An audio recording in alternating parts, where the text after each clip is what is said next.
Welcome to the podcast. Lenny, I'm excited. Good to see you. The timing of this conversation is so amazing. You're just coming off running the most insane assembling of AI thought leaders and tech leaders I've ever seen. Let me just read a few of the names that you guys had at the summit that just happened a couple of days ago. You had Jensen, you had Sam Altman, you had Mark Andreessen, you had Fei-Fei Li, you had the CEO of Intel, AWS, Mike Krieger, Kevin Weil. Like, that's just like a third of the guests you guys had. I don't know how you did this. But it feels like you had this fire hose of information coming at you. You interviewed a lot of these people on stage. And so while it's fresh in your mind, I want to ask you, after doing this summit, after hearing from these folks, what's something that you've changed your mind about? Or what's just like an insight that has been lodged in your head ever since doing the summit? It was an amazing thing to pull off because we never thought we'd be able to do it. And we were really worried going into it, thinking, well, we're trying to do fireside chats for 12 hours. And there's a capacity of human absorption that we're trying to challenge. And so we tried to put a lot of breaks in there. We started at 9 a.m. and we ended at 9 p.m. And we had a couple hour break in the middle. But everyone stayed. And everyone was engaged, and we could have gone until 11 and it would have been fine. And it's because the quality of the conversations and the caliber of the guests that were there made a world of a difference. What was the takeaway from it? I'd say a few things. One is, the capabilities overhang is real. I think there's more functionality. On one end, there's kind of this paradox of progress. On one end, we are like, we're solving all these amazing problems with science. On the other end, you talk to the enterprises, they're like, we're struggling with adoption. And I feel like there's help that's going to be needed within organizations. And the reason we pulled this thing together, the goal was, what is happening in the industry and how can we help customers make sure that they can make the most of it? Because we are in one of the most foundational movements that we have seen in human history. And we got to make sure that we make the most of it. So that was one, is the capabilities overhang is real. The second area is, I'd say that it's harder when you go beyond some of the more obvious use cases. Like, for example, coding is a very, very good use case that, you're starting to get a lot of success in. I mean, we just had our first product that we think will be in the next 2 weeks, 100% written with AI, right? I don't think that's as easy when you go into every other function of the business. And that was actually very apparent that, hey, this is going to require some nuance and understanding of how every business works.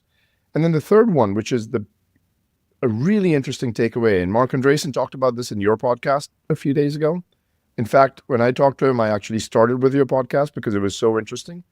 And then we dug into it a little bit more. But Kevin Scott was also talking about this. But this notion of the fact that birth rates are going down and we have a demographic shift that's happening in the world, and there's going to be more people that are in the older age bracket than the younger age bracket. And those older people are going to need folks to take care of them. And historically in society, that's actually always been the case, but we might be at a point where that might not be the case. And when that's not the case, we worry about AI taking our jobs. I think that survival of humanity depends on a successful AI, because at some point, if you have 60% of your population that's in a demographic where you don't have enough people to take care of them, like that could cause a lot of human suffering. So I don't think people talk about this enough, and that's something that we have to take a moment and digest, that this is so important for our collective success moving forward. Something I was going to say during that my chat with Mark, when he talked about that AI is basically coming just in time to save us because there aren't going to be enough people to do the jobs. In my head, I was thinking this is like another signal that we are in a simulation, that things are working out just right for us. What are the chances? The older I get, the more I believe that we are actually in a simulation. The first time I heard that concept, I thought it was such an absurd concept. Now I'm like, this might actually be happening. Never know. Following this thread, a lot of companies are trying to adjust to this new world. You are doing an incredible job at actually doing this. We got connected through Kevin Weil, who is former CPO at OpenAI, now head of science at OpenAI. And the way he described it is the work that you have done to turn Cisco, the way he described it, from an older, slower, more traditional enterprise to a very AI forward company. How many employees do you guys have? You said 45,000? We have 90,000 employees, 43,000 watch the stream. So the big question for you is like, it feels like it's really working, and this is very difficult to do at a company of that scale. A lot of leaders are trying to make it work. What are 2 or 3 things that you've done that you think have been most impactful and effective in helping Cisco lean into AI, not be scared of it, and actually, embrace the future? Innovation in my mind is a choice. So like, I always find it interesting when people say, well, you're a large company, you can't innovate. You're a small company, you can innovate. It's like, no, it's just a choice. Every day you come into work and you can choose to be thinking about being creative, or you can choose to not be creative. It's like a little binary. It's a binary choice you can make every hour, right? Every minute of every day. And so we made that choice that says Cisco is going to be not just an iconic company, and not, Chuck Robbins, our CEO, says this very eloquently. He's like, I want Cisco not just to be an iconic company. I want Cisco to also be an iconic and innovative company. And so we got to make sure that we are actually innovating with the set of constraints that we are dealt with. Like every company has their own set of constraints, and we have our own set of constraints, and we have to make sure that given those constraints, we have to actually innovate really well. Now, what are the 2 or 3 things that have happened that have really helped us out? One was being very clear on what is up for debate and what is not up for debate. Because what can end up happening is you can always have a pocket veto in a large company, where if you ask enough number of people, people say no. If you're a large company, you ask enough number of people, someone's going to say no, right? And so when you have conviction about something that's happening that is going to be a bet that you need to place, like, what most people think in large companies is large companies don't experiment. That is in fact not true. Large companies experiment a lot. What large companies don't do is when an experiment works, they don't go all in and double down. They try to keep hedging. We didn't hedge on AI. We said we're going to go all in. That was number one. What that meant was we had to get people to understand that their personal success and the success of the company are very aligned in us getting dexterous with the use of AI. That means that if they feel like for some reason AI is going to take their job, or AI is going to be negative for them, we had to reassure them that that was not the case, but the reverse was guaranteed to be the case. That if you didn't use AI, if you weren't going to be dexterous in whatever job function you're doing, then your job is probably not going to be that relevant over here in the long run. So that was the first thing that we did. I'm not a big fan of top-down hierarchy of going out and doing things. In fact, deep down inside, I don't respect hierarchy as much. I feel like it can constrain you at times. But I wanted to make sure, on this one, we were very, very deliberate. The entire company is on the same page. We are an AI-first company, right? And this happened, we were kind of working towards it even prior to ChatGPT, but ChatGPT became that seminal moment in November of 22 that we actually did that. So that was one. Number 2 was we had to make sure that we defined what success looked like. The way that individual success was defined was everyone wanted to be a GM at Cisco. They wanted to own their own fiefdom, be a general manager, because they felt like in order for me to move up the ranks, I need to be a general manager, which means I need to have my own sales team. I need to have my own marketing team. I need to have my own product team. I need to have my own engineering team. I'm going to make sure I run my own silo. And if you're a $40 billion business in product revenues, 45 billion, whatever we were at the time, and then all of a sudden, your goal is that you're going to just run a bunch of $40 million businesses and break it up into a series of $40 million businesses. That's actually not a good thing for the company. So the thing we did was we said, we have to become not a holding company of 251 acquisitions and thousands of different products. We have to become a platform company. And the characteristic of the platform is you have to be tightly integrated, where the customer feels the same emotion no matter what product of ours they use, right? There's the same set of expectations that can be served: reliability, trust, elegance in design, solving a problem in the most efficient way. Those are the things we want to strive to do. But you don't have to buy everything all at once, because we also want to be realistic about the fact that not every customer only uses Cisco top to bottom. There's an ecosystem. So loosely coupled, but tightly integrated. You don't have to buy everything all at once, but boy, when you do buy two things together, they work like magic. So that was the second big thing we did. And then the third one we did was we said, let's make sure that we have a mental model shift in the company. And we did this about 5.5 years ago.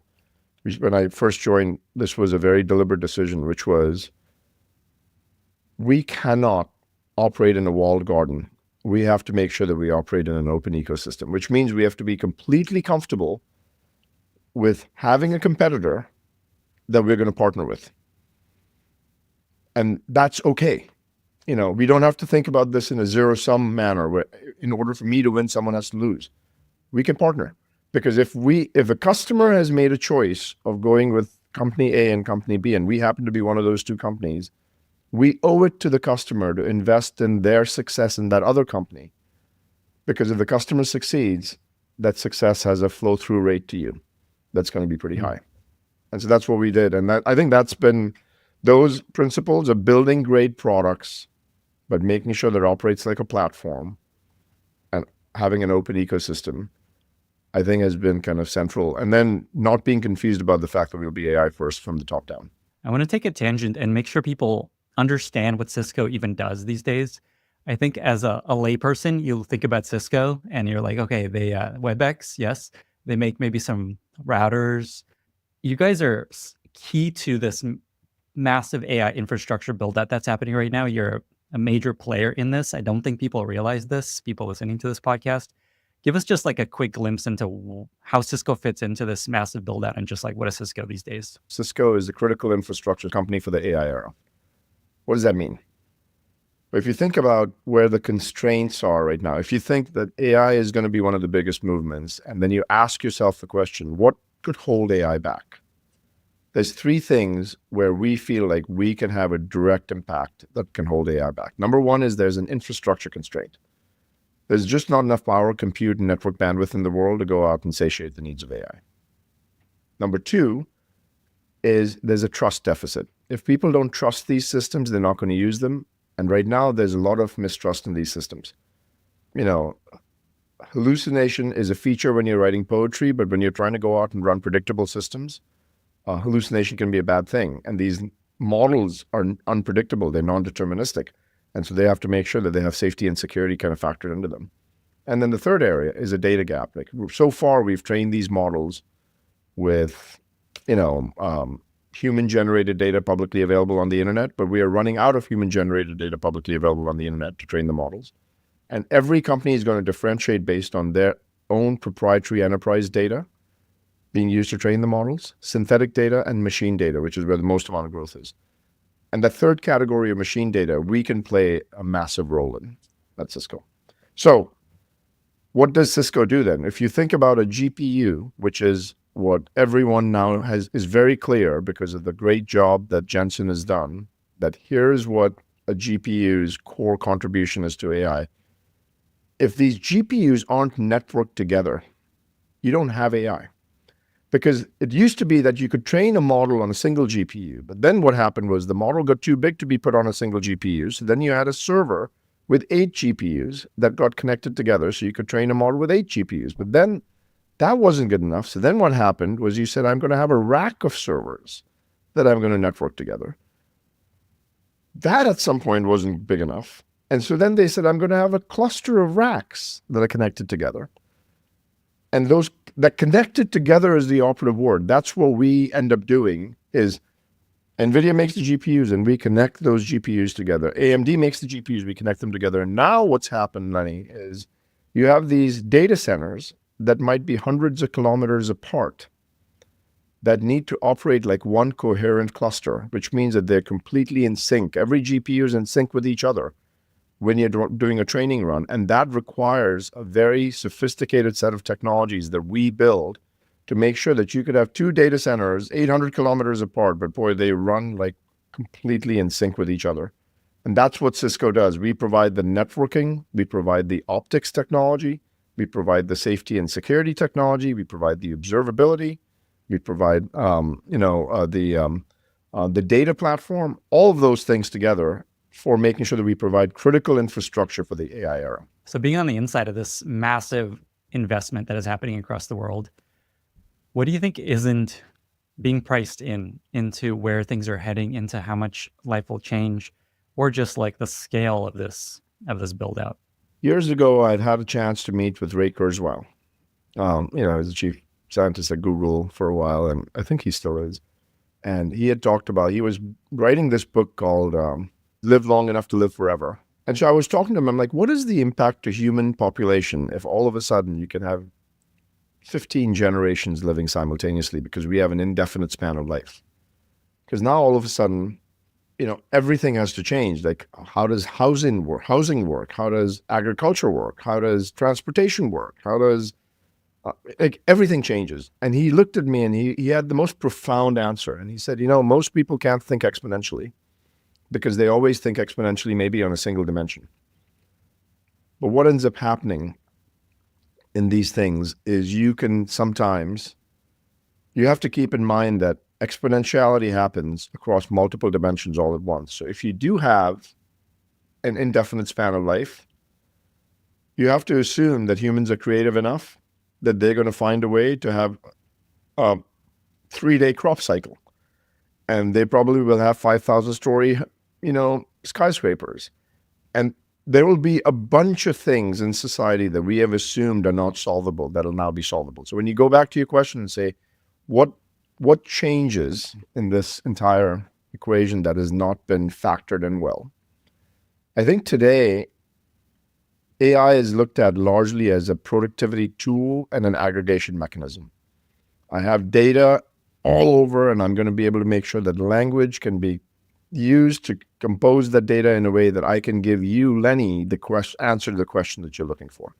That, I think, is like the 0.00001% of the tip of the iceberg, right? The reality is we will have original insights generated that don't exist in the human corpus of knowledge. And we will have the physical world get augmented to language, where capacity is augmented to humans. And what we have to be careful of is that capacity is working on behalf of humans. But if that capacity is augmented to humans, you can now do things that you really care to do and not do things that you don't care to do. And so like our biggest realization that we had when we were using Codex, for example, when we were writing, code with OpenAI's, kind of model and development tool, was the first 3 months we were screwing around with this. And then there was this light bulb that went off. In fact, there was a forward deployed engineer from OpenAI that told us about this, which is, hey, stop trying to think of this as a tool. Think of this as a teammate that got added to your team, and your framing will change. And the way in which you actually use the technology will change. And that essentially, if you compound that to how society operates, that's going to be pretty profound as an implication, while keeping in mind that these safety and security risks are non-trivial and they're real. And you can't be, completely flippant about them, because how an AI identifies its own success and its own ambition will really matter. And we have to make sure that we actually keep guardrails around that, because it is in service of humans. It is not to go out and build a society by itself.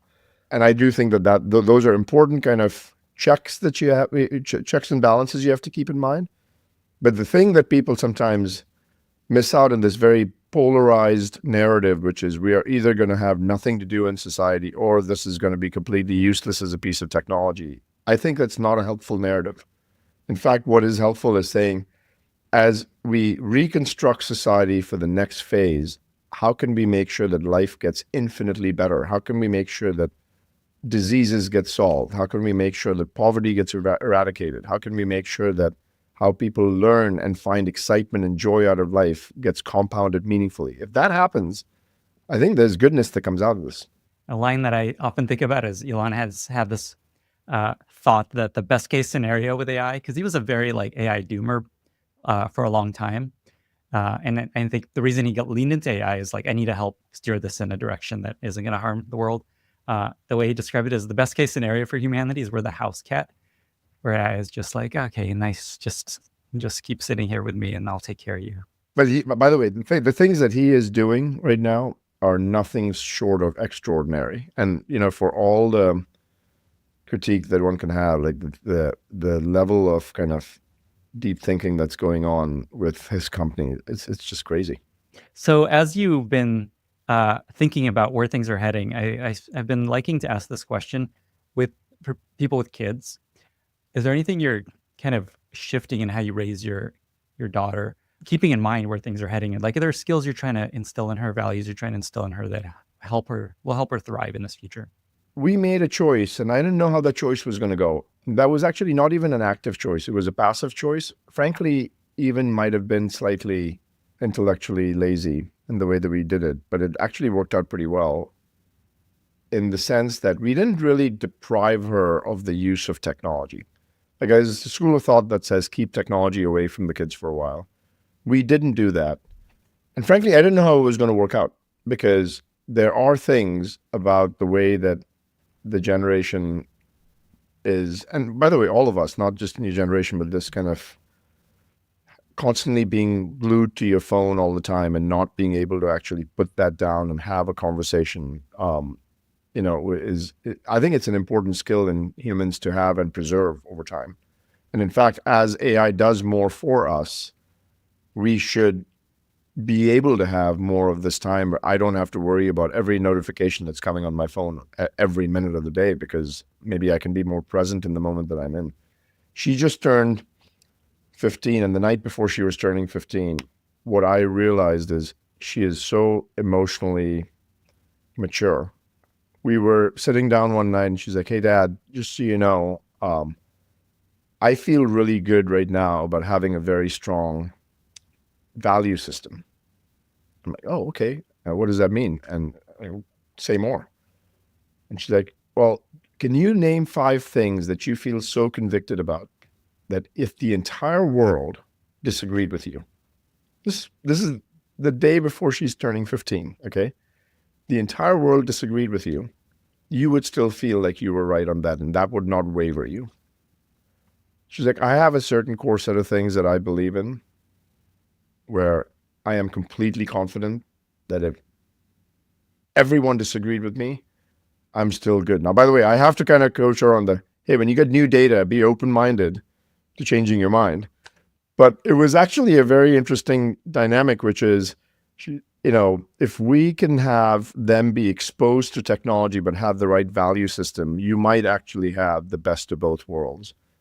And it's the day ain't over yet. She's 15. There's a lot of chances for her getting influenced by external factors and all of that. But what you have to do is make sure that you instill the right values, but then also expose them to the reality of what the world is today, and not completely insulate them from that. And so the way that it worked out, it did end up working well. And we were lucky, for no credit to us. She was able to use technology to get her EQ higher and higher. And we were lucky on that front. And we know it can go sideways the other way too. But I do feel like right now, at least for my one daughter, what we try to do is get her exposed to the technology, but make sure that we focus a lot more on the values that we need to have that govern us on a day-to-day basis. Kindness, not being arrogant, hard work ethic. Those things matter. And I don't think those are timeless in my mind. I don't think those change because, take risks, be creative, that kind of stuff. G2, these are parenting goals. As I hear this, I have a 2.5-year-old. It sounds like you've done an amazing job raising your daughter. I would take zero credit for it. I think she deserves a lot of credit for growing up to be who she's become, and her mother. gotta shout out mom. Yeah. What's interesting is that I know Anthropic is really big, like this idea of values and just like how you operate. Anthropic has this constitution they released of how the values essentially of Claude. And it's so interesting how much similarity there is to how to raise a great person and to how to steer an AI correctly. That's right. And by the way, it's some of your beliefs and your system around you might change, but values tend to be pretty long lasting. And culture in a company tends to be pretty long lasting. Like, when Ben Horowitz talks about this very eloquently, the culture is just a set of norms that a company actually, it's not a set of beliefs, it's a set of behaviors that you exude within the company. And it's actually very, very true, because when things aren't going right, how do people behave to go solve problems and come together? And that actually forms your cultural norms. And I think those cultural norms it's very important to be intentional about it. And as you have more automation in the world, being intentional, not just with humans, but also with machines and what you want to do to create the guardrails, I think is pretty important. I'm going to take us in a different direction.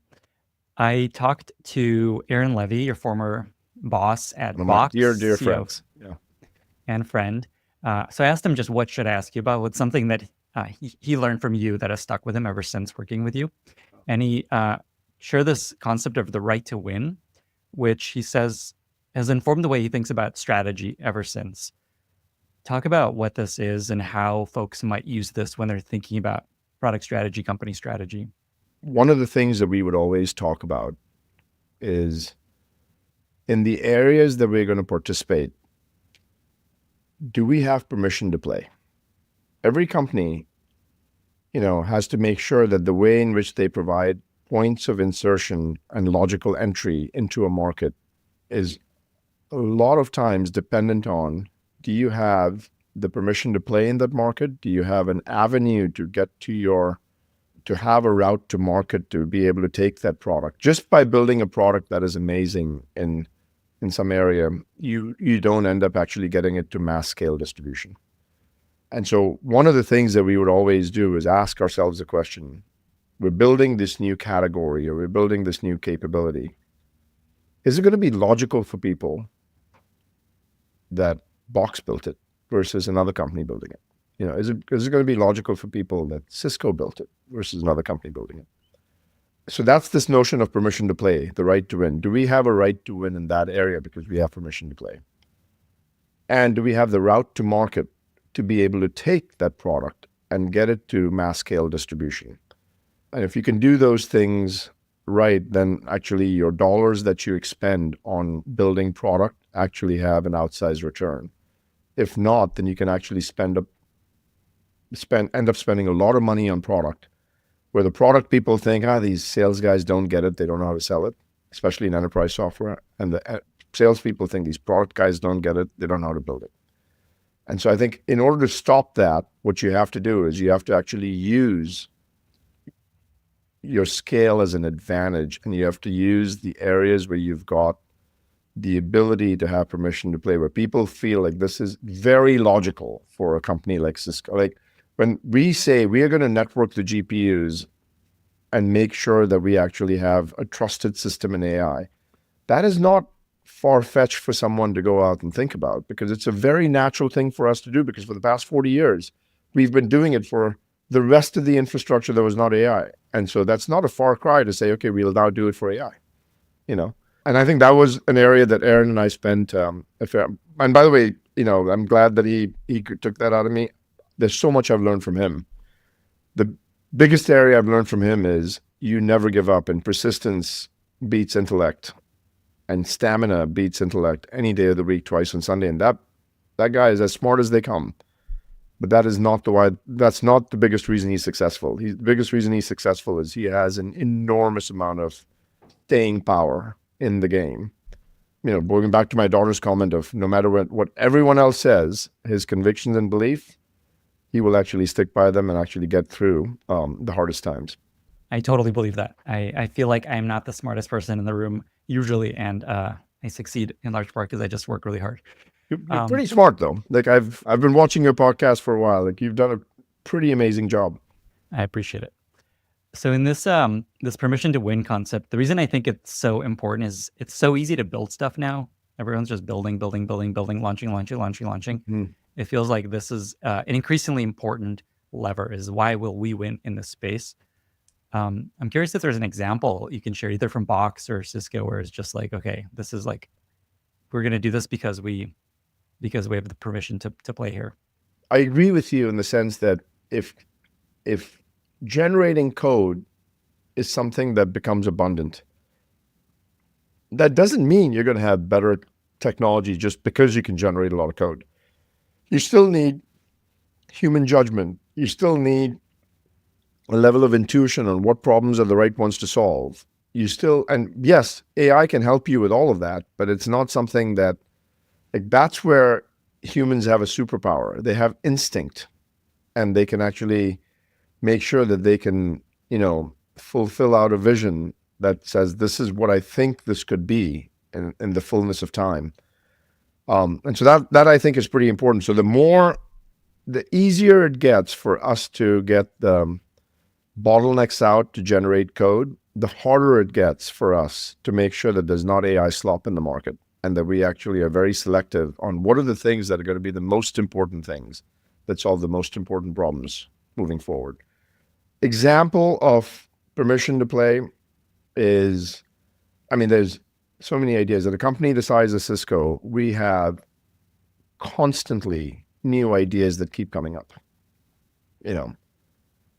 and then in those new ideas that keep coming up, people will always say, oh my goodness, this company is doing so well. We should just go into that market, or we should just go into this market. And 90% of the times, 99% of the times, I find myself saying no. And the reason for that is you have to be extremely selective of where you expend your calories.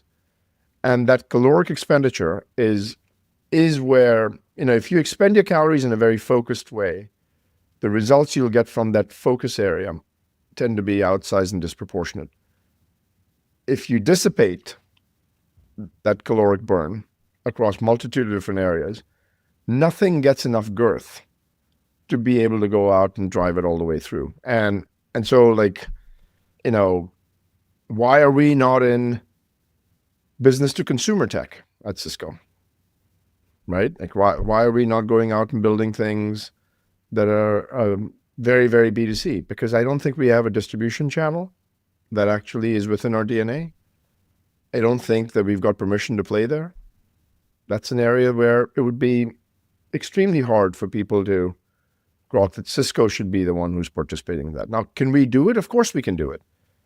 Is that where we want to go? Or do we want to go where there's so much opportunity in the areas where we can actually prosecute with the ability to have, operate from a position of strength, that you'll just get a much better return for the dollar that you invest.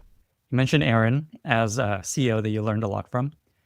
I'm curious what other CEOs you've learned a lot from, and what's something you learned from them.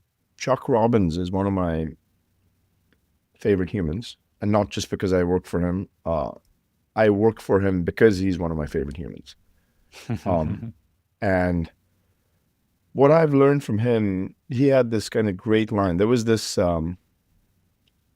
piece of press that our media is very sensationalist by definition, right? Like, they will try to create a very polarized view about the world when there actually isn't one. And most things in my life, things are not as extreme as you hear of the headlines of the media.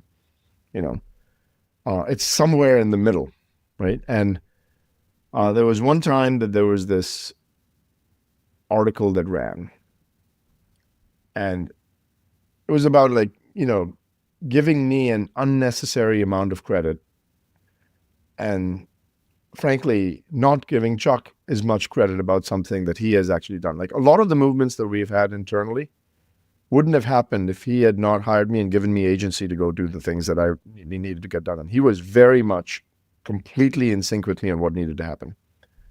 And so, when I saw this article, I had no idea the report. I reached out. I'm like, hey, I just want to let you know this was not me saying it to someone. I said, oh, Jeetu, don't worry about it, man. What I've learned in life is, if you don't care about who gets the credit, you just go a lot farther in life. And it's so profound, right? In so many ways, that he's just way too confident to let anything. And so the thing I've learned from Chuck is the importance of confidence, and the importance of knowing what you're good at and where you're not good at. And when you're not good, you're going to assemble a team of people around you. He's just masterful at that. And it happens. And by the way, he's the CEO of Cisco, in case people. That's right. He's the CEO of Cisco. Yeah. He's the chair of the Business Roundtable. He's a very dear friend of mine. And I feel like there's a lot to learn from that kind of mental model and mindset. And I've been lucky enough, Lenny, that, and this is just dumb luck, the people that I've worked with and for are all very, very close to me. And I just don't let them go from my life. And so one of the things, for example, is I worked with Aaron, and then when I was leaving, it was very emotional. But I wanted to do something different. But we committed to each other that we're going to have dinner every 6 weeks. And Aaron, and there's another co-founder, Jeff Quaiser, and I, three of us, every 6 weeks in Palo Alto, we have dinner. And it's one of the most special things that I still do. And it's a tradition now. It's been going on for 6 years. And I love it. You look at someone like Chuck. I start with my day with talking to him in the morning. We text each other, and then I end the day talking to him in the evening, and we probably touch base at least 4 or 5 times a day. They're not long conversations at all points in time, but we're constantly in contact with each other. And I feel like that only happens when you've established enough trust. There's my first boss when I moved to California. There's this guy named Rick Devenuti, and then there's another guy named Jeremy Burton. Rick Devenuti is still my coach. I see him every 2 weeks. Jeremy is someone that's a very dear friend of mine, and we're neighbors, and we moved and bought a place next to his, just so that we could be close to him. And these are like special people in your life that have enriched your life in very different ways that I think you just have to make sure that you treasure. Today's episode is brought to you by Samsara. If you listen to this podcast, you know that we spend a lot of time talking about building things that sit on a screen, onboarding funnels, mobile apps, and checkout flows. Samsara is building products for the physical world. First responders racing to emergencies, truck drivers carrying critical supplies, construction workers building our cities and data centers. These are people who put everything on the line every single day, and Samsara's technology protects them. Samsara is solving complex problems at the intersection of hardware, software, and edge AI. And their AI doesn't just detect events, it reasons about the intent and answers questions like, did that truck driver brake abruptly because they were distracted, or was that a heroic act? If you want to ground LLMs in messy, real-world telemetry or solve edge AI constraints at a planetary scale, Samsara wants to talk to you. If you like playing with enormous datasets, moving fast, and working in small teams, come help build the technology that makes the physical world safer and more efficient. Visit samsara.com/Lenny to learn more. That's samsara.com/Lenny. So you're currently CPO at Cisco. I think the team under you is at 25,000 people. Is that the right number? About 30,000, but 30,000 people. Okay. Yeah. What's something that you wish you'd known before taking on this role? I don't know if it was, I instinctively kind of knew it, but it was very, very accentuated at Cisco, because when people say, is scale hard?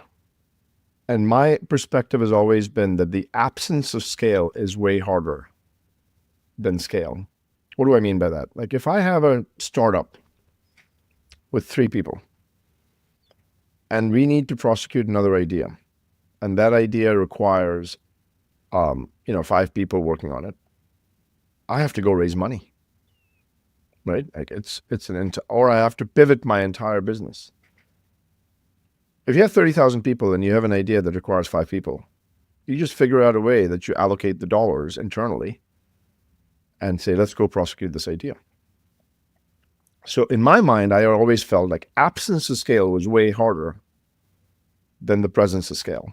And operating within scale seemed like, it was like, you have more opportunity to do it. What I found over the years, not just at Cisco, but even because I ran a small startup in Chicago for like 17 years before I moved over to the Valley. What I found in the large companies is the communication framework and the lossiness of communication, the telephone game, so to say, has a profoundly negative effect if you're not intentional about it and if you're not careful of it.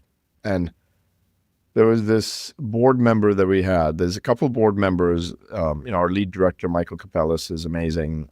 There's this other board member, Kevin is amazing. And then there's this one board member, Wes Bush, who recently, rolled off, but he used to be on our board. And when I got this job, he pulled me aside. He's like, Jitu, I'm going to tell you something. I'm going to give you some advice, and take it or leave it, but I think it's going to be important for you to keep it in mind. I'm like, what's that? And he goes, whatever you do, don't think about your story of the company as a marketing exercise. Think about it as the most intrinsic foundational exercise of the company, and always be the custodian of the message. Don't delegate that to someone else to give it, because if you have 3, 4, 5, 6, 7 layers between you and the person who's actually doing the job in the front line, what you don't want to do is play the telephone game and assume that people will just cascade it when you go to your team and then say, okay, that team will cascade to the next team, cascade to the next team, cascade to the next team. Every one of them will add a flavor with well-intentioned, and then by the time it gets to the end, people won't know what it is. So always own telling the story. And I'm like, that seems like it's a lot, because like we have a very broad portfolio. We do all of these events. It's, like I'm going to have to stand on stage for 90 minutes and just talk about it. He's like, please do that. Make sure you don't. And I initially, the hidden benefit that came out of it that I did not realize is it massively, Lenny, simplified our business. And you know why? Because we have such a broad business with so many different industries. It's impossible for someone to be a deep expert in every single one of them across the board. Like there's just way too much surface area. But the things that we want to convey to the market that the market should take away from us, if that story is not something that I understand well enough to be able to convey it, how do I first expect 20,000 of my sellers to be able to go tell it to the market? And how do I expect my customers to be able to digest that story? There's zero chance that would happen, right? And so that was my kind of big takeaway from this, which is don't delegate the storytelling. And the storytelling is not a marketing exercise after you built the product. The story is why you build the product, to make the story come real. And so make sure that the story is there first, and then that story has evidence and proof based on the products that you're building. I had a conversation with Matt McGinnis, who's COO, now CPO at Rippling, and he had a similar piece of advice, which I think is also, it's like a adjacent advice, which is the intensity of an idea or a plan drops at every level that it goes from CO to the next layer and layer. And your job as a leader is to maintain that intensity, not to buffer it from the employees, but to maintain exactly the same intensity. And it feels like that's in addition to also just keep the story the same. Like don't filter it, don't change it. Although your advice is even different, just like you actually go to the team working on it and tell the story yourself. Don't even let it. I want to make sure that they hear it from me directly, so that there's no lossiness. Like we have this concept in networking called packet loss, when you actually send packets over a wire, and then you have a loss of packet, and then actually there's loss of data. Like you don't want to have packet loss in your storytelling from you to the person on the front line, because the direct Ethernet Cat5 connection. This is a direct connection, and there's no packet loss on this one. Like you got to make sure it gets to the intended audience. And I think the reason for that is, as companies get large, they can lose touch with the front lines. Like everyone gets really good with the math of the business, but they don't really always preserve the soul of the business. And there's a lossiness that happens because if you have 7, 8 layers between you and the front line, even the message that's coming back to you from them is actually getting lossy. And so what you have to do is just preserve, and I think what was said earlier about the intensity is the same way, which is you got to preserve the intensity, you got to preserve the sanctity of the message, and you got to preserve the clarity of the message so that everyone is clear on the direction we're going down. And if you can stay clear and stay motivated about that direction and make sure that everyone's on the same page on what needs to be done to execute, you will have success. If not, you will actually have guaranteed failure. How do you actually operationalize this without just being overloaded with work and constantly having to meet with every team and remind them of the story? The first thing I feel is you have to have very clear thinking, because the clarity of thought is what brings clarity of communication. So you have to spend the time with your team in sweating the details on what it is that you want to do and why you want to do it. The context of why is so lost, and constantly reminding people why it's important and having the least amount of asymmetry between the topmost layer in the organization and the bottommost layer is super. Now, by the way, I'm a Section 16 officer. There are certain things that, for example, you're in a quiet period, you can't go talk about to someone else during that time period. But that's not allowed. However, the most amount of context that you can provide them in the way that you can, because you're allowed to, the better off you are. And always treat people like adults. Like what I've found is oftentimes when you go into corporate environments, like people start becoming very sterile in the facts that they provide. And sometimes it's okay to just say, hey, we screwed up here. This was really bad. That's not meant to, like one of the things that I found to be very counterintuitive, because every management book that you read will tell you otherwise. What do they say? Praise in public and criticize in private. I fundamentally disagree with that notion.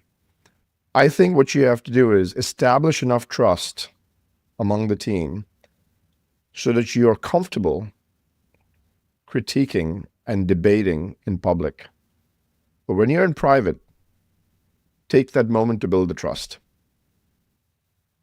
Because if you build that trust and you tell them that you've got their back and you create a level of safety there, in public, you don't want to be in a mode of posturing. You want to be in a mode of problem solving. When you're just giving people perfunctory compliments all the time and everything's just hunky-dory, rose-colored glasses, great, all your dashboards look green, but you're growing the business at like 1.5%. Like there's an asymmetry there. Something's broken. It's like, what do we need to do over here? And so what I tend to do is use the exact opposite approach. I tend to be very, very direct in public. Be respectful, but be direct in public. This is not working. Let me tell you why it's not working. We got to face the facts. And then be very, very kind of clear with people that you got their back in private. And don't be stingy with words on that front, because I feel like there are times when people are very stingy with words with people in private. You can't be stingy with words over there, and don't be stingy with critique in public, because I think people need to make sure that we're solving problems together. And if we don't know the play that we're executing, if we don't know the things that we're going to need to do, then I'm not really certain if you're making collective progress. And I think it's not going to be fulfilling to either you or the recipient at some point. And those compliments will feel hollow because you didn't mean them, because you were trying to put it in between, like Ben Horowitz says in Hard Things About Hard Things, that you have a shit sandwich, you say something really nice to someone, then you say something that's not really nice, and then just treat people like adults. Tell them the facts, watch your tone. I still have to work on that. There are times when I get very passionate. People think like, but watch your tone and make sure that you debate. Conflict is a necessary condition of business. But the only way that you can have productive conflict is if you've established trust. And the only way that you can establish trust is by making sure that you spend the time to establish the trust. So spend the time to establish the trust, but then focus on the best idea winning and actually having the debate. Is there maybe one more lesson that you learned from this? Or I guess it's something you wish you'd known before getting into this role. Is there anything else that comes to mind? I was an apps guy. I operated in the apps layer. I worked at Box. And even when I was at EMC, I was building apps that, you built for the end user. Infrastructure is a different game. And the thing that I learned about infrastructure is you don't always get the glory, but you always get the blame. Perfect. And you have to be comfortable with the fact that you are working in a way that other people get the glory. Great infrastructure companies, the application companies get the glory when they're running on that infrastructure. And so you have to be hardwired in infrastructure to orient on your ecosystem's success, not just your own success. And that is probably one of the lessons that I learned at Cisco in a very stark way, which I didn't fully appreciate it until I got into the details of the infrastructure, going, wow, if this thing doesn't work, like we were, every single time our infrastructure doesn't work. This morning I was with a medical institution, and I was with a healthcare company this morning, and they were telling me that they were very complimentary. They were thanking us on the partnership. I asked them, like, why are you doubling down with us? And they're like, because when the infrastructure doesn't work, people die. Someone doesn't get dialysis. Someone doesn't get a surgery done. And we need to make sure that we're working with someone with the infrastructure is working. And so I feel like at that point in time, you can't be navel gazing too much about look how cool you are because you did something. You have to just make sure that you're really immediately shifting your focus to what does the customer do and what does the ecosystem do with your infrastructure so that the outcome is achieved. And you have to get very outcome oriented. And I feel like that was something that I always intellectually knew, but I didn't fully realize it until I came here on how important of a mindset shift that is. You are not talking about yourself. You're talking about the system just working. No one will come and tell you, hey, Jeetu, thank you so much. My network worked today, right? But the moment it doesn't work, they're going to call you and say, you know what? My network's not working and my people can't work and patients are dying in the hospital. And I think you just have to be comfortable with that. It's so interesting how this lesson connects so directly to the lesson you learned from Chuck, the CEO of Cisco, which is don't expect the praise and the credit. You need to be comfortable with other people getting credit for your work. That's right. And by the way, it's not surprising given that he spent 28 years over here. Why that, he's conditioned with the fact that he's focused on other people succeeding from his body of work, It feels like there's so many metaphors and corollaries to networking as a way to think about leadership and living life. It really is.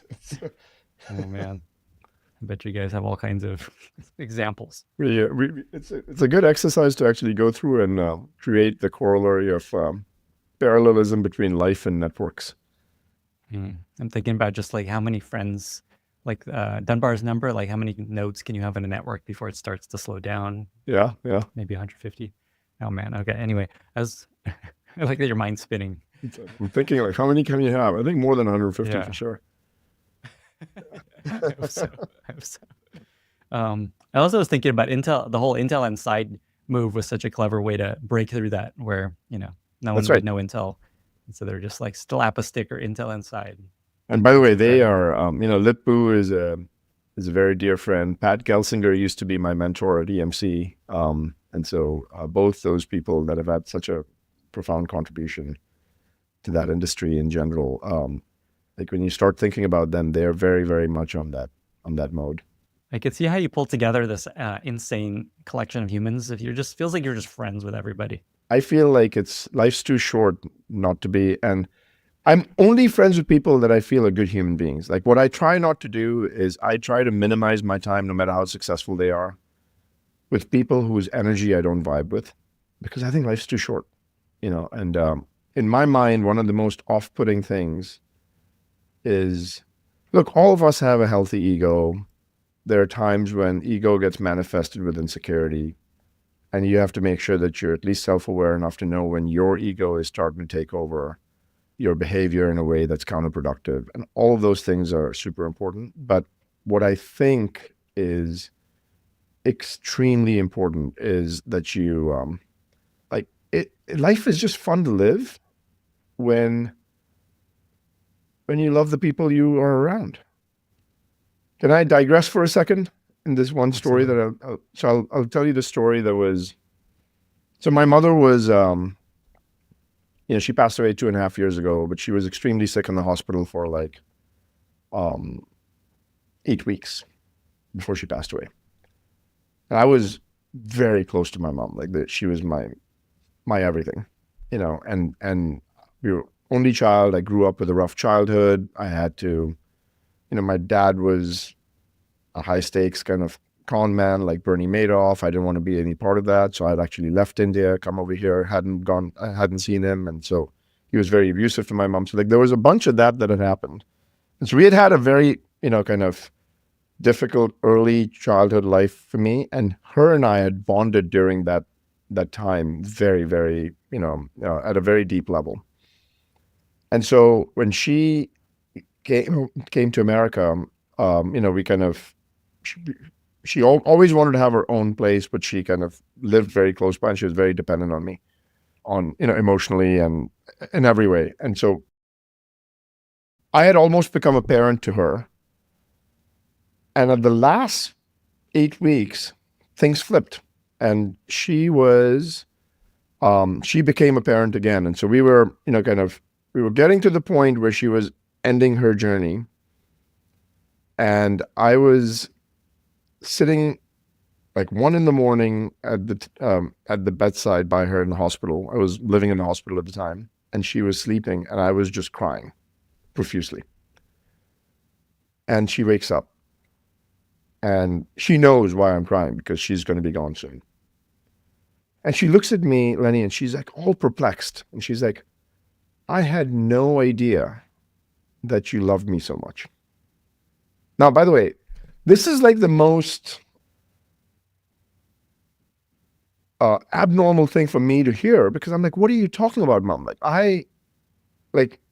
You're one of the most important people in my life. And I was like, everything that I did was to make sure that my mom was okay.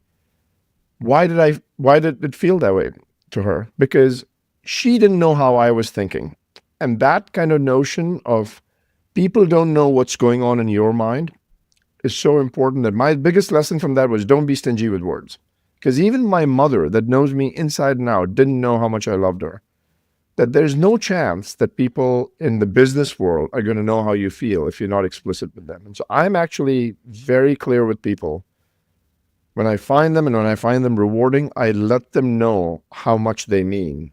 Because I genuinely find a lot of energy coming out of that. And the circle of friends just keeps getting bigger and bigger and bigger. And I've found that to be like a super rewarding thing in life. And you're right. Most of the people that were at the AI Summit are dear friends, and isn't that just a better way to live life? I think we've uncovered one of the secrets of your success, which is just tell people how you feel and help them see that you appreciate them, make it clear that you appreciate them, that you value them, which is a lot of people don't do. They just kind of assume they know that, that they like you. And don't make it fake. And don't make it fake. Don't make it fake. If you don't love someone, don't tell them you love them. It's like, that's the other thing that I have. Like, It's so interesting. We just did a little interview kind of thing with my mother-in-law meant for our son, just like for him to have when he's older. They just like interviewed her about her story and stuff. And they asked her at the end of it, what's something you want Jude, which is his name, to know, a lesson to learn from you. And it's to just, if you love someone, tell them you love them as much as you can. Yeah, that's so true. You're so intentional about the way in which you do these things. I wish I'd done I should do that now that I think about it. Like do a podcast for my daughter that's only for her when she gets older. I'll send you this group. They do this. I think they're in the Bay Area, but it's incredible. It's like a whole documentary thing where they interview you, film all your life for a little bit, and then make a whole documentary. Oh, really? Oh, wow. I'd love that, actually. Yes. Oh, man. They're going to get a lot of business right now. There you go. Let me end with a question around just your journey. So today you lead product at a 90,000 person company. You manage 30,000 people. Like you said, you grew up in India and Bombay, very far outside Silicon Valley. A lot of people hearing this today are kind of in a similar boat. They're way outside of the valley. They're maybe don't have a lot of obvious way to break in. They don't have a lot of opportunity, and they see someone like you, and that's their dream. What would your advice be to someone in that place right now? The platform that you choose and the quality of problems that you pick to solve actually determine a lot of the path of success for you. And typically, like, harder problems have a higher likelihood of success, because the harder problems are the ones that attract better people to that problem. And business is a team sport. And if you attract people to the problems that are hard and important enough to solve, then you get the best team. And when you get the best team, your odds of winning just go up exponentially. So most people think, I'm going to go out and pick an easy enough problem to solve. And it's like, you don't get the best team attracted to you to start up a lemonade stand. Very important job, but that might not be the thing that actually gets the best team to come to you. But if you actually pick a hard enough problem to solve, you'll get the best team to come. So that's one. Number two, I'd say that you can teach and learn a lot of things in life. I don't think you can learn hunger, or you can't teach hunger. So find what you're intrinsically hungry about and make sure that you try to pursue that area. And that's different from passion about something. It's like, in everything that you do in work, you have to just understand the formula that there's going to be 30% of the stuff that you do at work that you're just going to hate. And you have to get used to things that you hate that you have to do.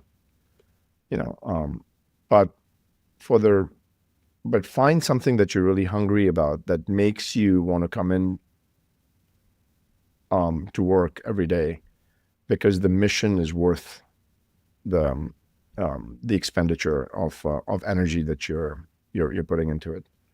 And I'll leave you with a story, which was like, I hadn't gone to India in a long time. When I left India, I didn't go back. I left in 91, and I hadn't gone back in any kind of meaningful way until 2017.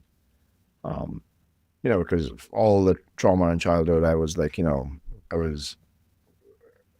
for whatever reason, I hadn't gone back. I took my daughter and we went to Agra to see the Taj Mahal, and we went there, and there was this tour guide. His name was Raj. And this tour guide was like, he understood so much about the product that he was selling, which was the tour of the Taj Mahal.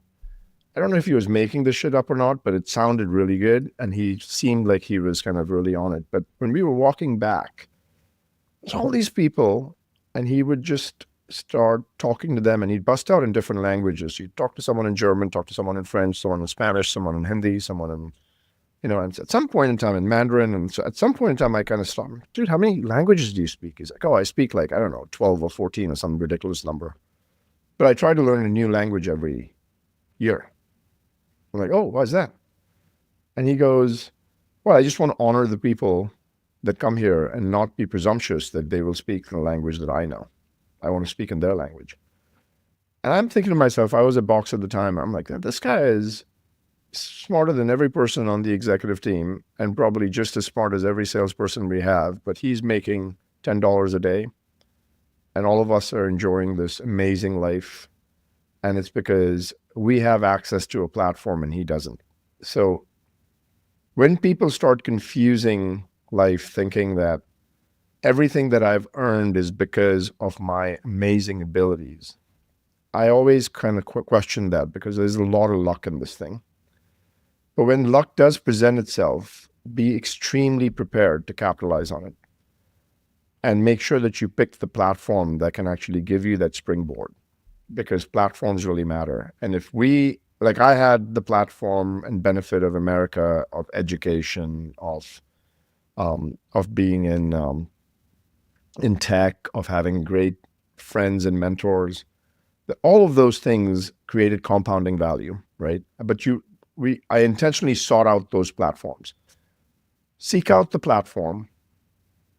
Be obsessed about being extremely prepared, and don't be intellectually lazy.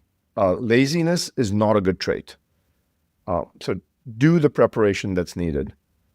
And then, just make sure that during that time period that you're doing, if you build a community around you of people that are vested in your success, I think it's just because life is just a more fun way to live it, rather than being the lone wolf that's going at it by themselves. And that's why I always feel like making sure that you are expressive and communicative, and don't try to carry the entire world's burden on your shoulders, but actually share it with people with you, the people that you share it with actually appreciate that you're sharing it with them. And most people in the world love to help.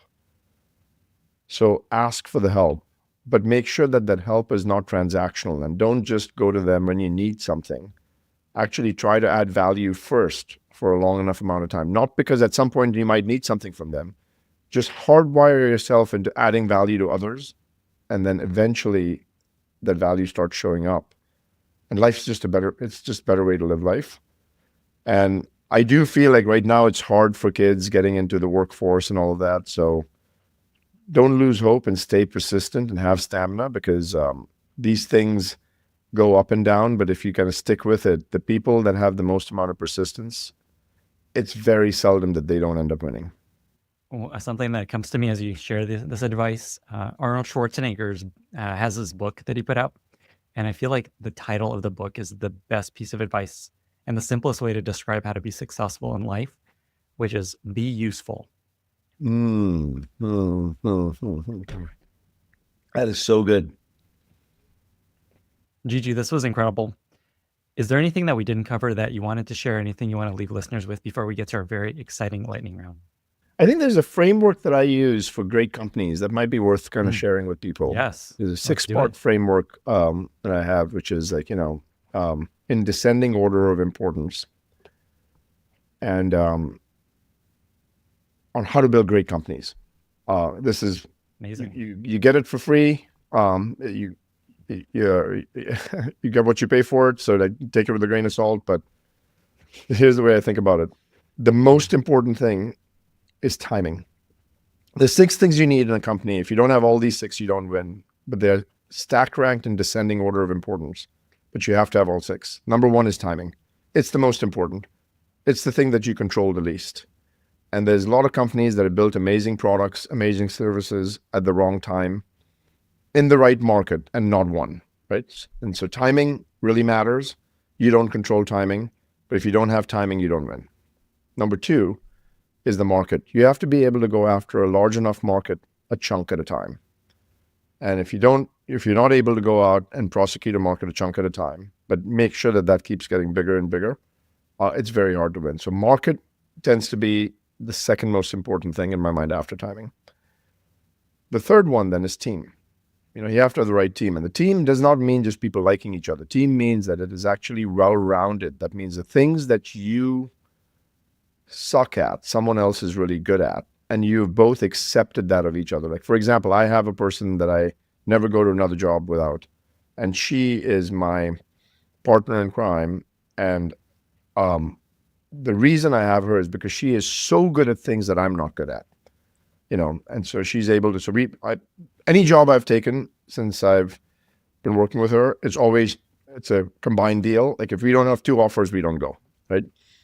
And so team is really important, a well-rounded team where people understand how to complement each other. And by the way, in the team, sometimes people say, well, isn't team more important than market? No, if you have a great market, mediocre team, the market pulls you up. If you have a shitty market and a great team, the market drags you down. The market always wins. So no, timing, market, team.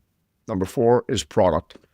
I think product is the soul of a company. That's the place where people seek value. Is what are you delivering to me? What problem are you solving to me? Gets manifested through the delivery of a product. So you have to make sure that you build a great product. I actually think it's unethical to have a mediocre product sold in the market. So timing, market, team, product. Number 5 is brand. I had a mentor one time that told me, Mark Lewis, he said, Jeetu, don't ever go to a company who's lost their brand mojo, because it's very hard to resurrect it back. If they have lost their product, and you can fix the product, but do you think Sybase is coming back? No. Once you lose your brand, once you lose the trust, people don't come back to you that much. It's very hard to do. And then number 6 is distribution. Just because you build it, they will not come. You have to make sure that you figure out a scaled mechanism of getting that offering to many, many people. And so timing trumps market, market trumps team, team trumps product, product trumps brand, brand trumps distribution. You don't have all 6, you don't win. What an amazing nugget to have at the end here. Just so I understand how you think about this, Do you have like a template that you work through when you're thinking about a new business unit or new product to launch? Is it like is timing right? What market do we start with? How do you actually operationalize this framework? It's actually exactly like that. Like I will ask myself the question on, is this the right time for us to go out and double, triple, quadruple down? We might still be in experimentation mode, but do I need to double down on this right now? Because this might not manifest for another 7 years, and then we're going to be too early. And by the way, you have to know the difference between a mega trend and a hype cycle. When there's a mega trend, don't fight it, and don't succumb to the temptation of trying to go out and do vanity work for a hype cycle. And there's a big difference between the two. And I think having that judgment, the older you get, the better that judgment gets. It's just miles. But having that judgment is really important because you see a pattern recognition at some point. I imagine AI megatrend. AI is a megatrend in my mind. And there's a bunch of hype cycles we've had where I never particularly subscribe to them. And the easiest way for me to tell is the way it's described. Is it easy to understand what this could do in its ultimate form for most people? Or do you need to have a PhD to understand what someone's saying? When you feel like you need a PhD to understand what someone's saying, chances are it ain't going to be a megatrend, because by definition, a megatrend it's going to impact a large population of the world. And if the thing is too complicated, chances are it's not going to have that level of effect, outsized effect. That's an awesome heuristic. I imagine you're thinking Web3 as a classic example. Yes, Web3 was the one that I actually cite all the time. Like this is like I couldn't understand what it did. And like all of these people were kind of like, oh, Web3. I'm like, I couldn't make a heads or tails out of a use case. But with AI, it's like you go to ChatGPT, you ask it a question, you get an answer. Like, I get this. This is easy, So going back to your framework, just to kind of close the loop there, it's really interesting that timing is the first variable you look at. This could be an amazing idea. You got the right team, amazing product that works really well, but the timing may just not be right. And no matter how awesome it is, it's not going to work. Steve Jobs put away the iPad because he thought that the iPhone was a better idea. And timing wise, he actually made exactly the right call. The iPad became successful because of the iPhone success. The reverse order might have not had the same effect, but he had to make sure that he focused on one thing and he actually put the other. He said, the timing's not right, but I'm going to get back to it. So by the way, when timing is wrong, doesn't mean that you scrap the idea. It just means that you might put it on ice for a bit. There's a lot of that happening right now where people try to do a thing and now AI actually makes it possible. And now they're like, oh shit. Yeah. I was way too early. And the other thing you have to keep in mind is you have to also be good enough to know that when something is going to be ready in 6 months, you can't think about what it's doing today. Like AI is moving so fast right now. Like one of the things I tell my team is fast forward 6 months from now and anticipate what that's going to do and get prepared for that world. Don't get prepared for the world of today, thinking that you're not going to be able to get there, because in 6 months, your assumption sets are going to be different. And please don't actually then bias yourself with the assumption sets you have right now to not move forward. Like one of the worst things I think companies do sometimes is they put too much emphasis solely on experience. And I think experience is good, but experience can actually be meaningfully bad in some areas where you get too biased. And so you almost have to say that I have to have the ability to unlearn, and combination of experience with complete inexperience is what creates the magic, because the inexperience allows you to ask questions that you might have never had with experience. And the combo of those two gives you the best of the pattern recognition plus the charting new territory that's never been kind of walked on before. Yeah, this is a trend I've been hearing on this podcast, that people worry about young people and people graduating out of college right now and jobs and AI, but they're the people that are most open-minded about what AI can do for them and how to harness AI and not code in the way people have always coded. It's just like, okay, this is the way it works now. I'm gonna embrace Experience, Lenny, can jade us, right? And I always say, when people say, entry-level people will never be hired again, I'm like, that's the stupidest thing a company can do, because now what you've done is you have completely shut the door to new, fresh ideas. Like, I cannot think today the way I thought when I was 19. There is just no way that I can do that. But what I can try to do is I can try to make sure I surround myself for enough amount of my time to get exposed to that thinking, and then couple it with what I know and maybe have something better than what either of those two could have had by themselves. Yes. You know. Well, with that, G2, we have reached our very exciting lightning round. I've got 5 questions for you. Are you All ready? right. First question. What are 2 or 3 books that you find yourself recommending most to other people? The Bible in tech in my mind is Innovator's Dilemma and Innovator's Solution from Clayton Christensen. I think you have to read that book, and I'd say I'd recommend to people that read it every few years. And the other one that I love is Ben Horowitz's book, Hard Thing About Hard Things. It really talks about how you manage your psychology when things get hard. I think those are the ones. I'm not a big believer that you keep reading like thousands of books all the time, because I think, like, to me, retention really matters. And my brain's just not that big that I can retain that much. So I tend to distill the essence of a few things quite a bit more. And at least as the older I've gotten, I've actually used that pattern more. Favorite recent movie or TV show that you've really enjoyed? I don't remember the name of it, but the Brad Pitt F1 movie that I saw, that was pretty cool. It was a recent Brad Pitt movie? Yeah. Was it F1? It was Or F1, I think. I think it was F1. called F1, Okay, but it was pretty cool. Yeah. I think it got nominated for Best Picture. Zach Yeah, Brown that's is a fun. good friend of mine, and we're big supporters of McLaren, and so it was actually pretty cool to watch Nice. that movie. And Oh man, I bet so many stories I haven't tapped into. Okay. Favorite product you recently discovered that you really love? I mean, it's cliche, but I feel like what ChatGPT, Gemini, and Claude have done, because it's changed lives. It's changed my life and the way that I learn in some ridiculous ways. So I actually feel like when I got this new job to run all product for Cisco, there's zero chance I would have been able to do it if AI wasn't there. Because I didn't know anything about so many domains that we were in. And I had to get an accelerated, training course within a matter of 3 months. And I mean, I worked around the clock during that time, but I could have worked around the clock without the tooling, and I would have been nowhere near as effective. So I feel like those 3 have done an amazing thing. And Grok even, and what you're seeing with Grok tied to Twitter is pretty amazing. Wow, that's a profound statement. I've never heard that before from someone at your level, that you feel like you wouldn't be able to have done this job without AI, Zero chance. especially for someone with the background in networking and hardware. And Yeah. that is so interesting. It's amazing how just like at every level AI is helping, It's- like at the most bottom end and also in your level. Most It's people don't unbelievable. realize that I fundamentally believe this is the reason that I'm able to enjoy some of the experiences I have. Like I was lucky enough that I'd made enough money before this job that that was not the thing that was actually holding us back. But the reason I'm able to experience some of the things that this job afforded me to experience would have not even been remotely possible without AI. Like, no chance that would have happened. Unreal. Okay, 2 more questions. Yeah. Do you have a favorite life motto that you often come back to in working in life? You already shared a couple, but is there anything else, or you want to double down on one you've already shared?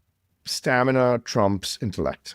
I feel like it's very important to have smart people, but you can become smart if you have curiosity and hunger and staying power and persistence. And so I think that trait of like learning to learn and constantly being hungry and having the stamina and persistence is far more important than the absolute measure of intellect that you might have, because that is very, very trainable and learnable over time and improvable over time. But hunger is it's not teachable, is what I've found. I 100% agree with that. Yeah. Interestingly, when you watch AI work, it's just like partly the reason it's so good is it just keeps trying. It's just like, okay, this didn't work. Let's keep going. What else can we just keep trying? I'll just give me half an hour. I'll figure this out. Okay. Last question. So when you were younger, you worked at Sizzler Steakhouse making $4 an hour is what I read. $2.25, not $4. It was below minimum wage. $2.25. But we got tips. We got tips though, so that was okay. Nice. I see. Did you have a favorite dish at Sizzler? Is my question. Yes, they used to have this Malibu chicken dish. It was like magic. But and then it was probably, I don't know if people know this, and I know this is rapid fire, but I used to stutter when I started working at Sizzler. And Sizzler is what allowed me to break out of my shell and not stutter, because, something changed in my brain. I'm like, I have to entertain people. And if I don't, then they're not going to give me a good tip. And so the stuttering went away at Sizzler. And so I have an immense debt of gratitude. And I think everyone should work in hospitality for a while in their younger years. And I'm kind of sad that my daughter has no interest in doing that, because I'm like, I wish she just worked as a waitress somewhere for a bit. And it's just so important to there's so many lessons on, I cleaned toilets at the restaurant. I actually washed dishes. I actually waited on tables. And it was the best experience I had. Like it shaped me for what was to come in the most profound way. G2, you're just endlessly full of wisdom. 2 final questions. Where can folks find you? Where do you want to point people to learn more about you, what you're up to, and how can listeners be useful to you? Where you can find me is I tend to, a lot of people will ask, the more success you encounter, the more people want to get mentored by you and learn from the experiences you've had. And I have run out of cycles to be able to do that on a one-on-one basis. So what I try to do is do a lot of that on LinkedIn and Twitter, but largely I do a lot of that on LinkedIn. And so find me on LinkedIn. I tend to be very open about not just the work stuff, but the non-work stuff. To do that. How can people be useful to me? Was that the question? What was the last question? That is. Yeah. How can listeners be useful to you? How can listeners be useful to me? If there's, I would say that if you got something out of this session, and if you get something out of whatever you learn from social media, just pay it forward and help the next person out a little bit more. Yesterday, I was at a talk, and someone pulled me aside and said, "Hey, I saw your LinkedIn post about this. Don't be stingy with words."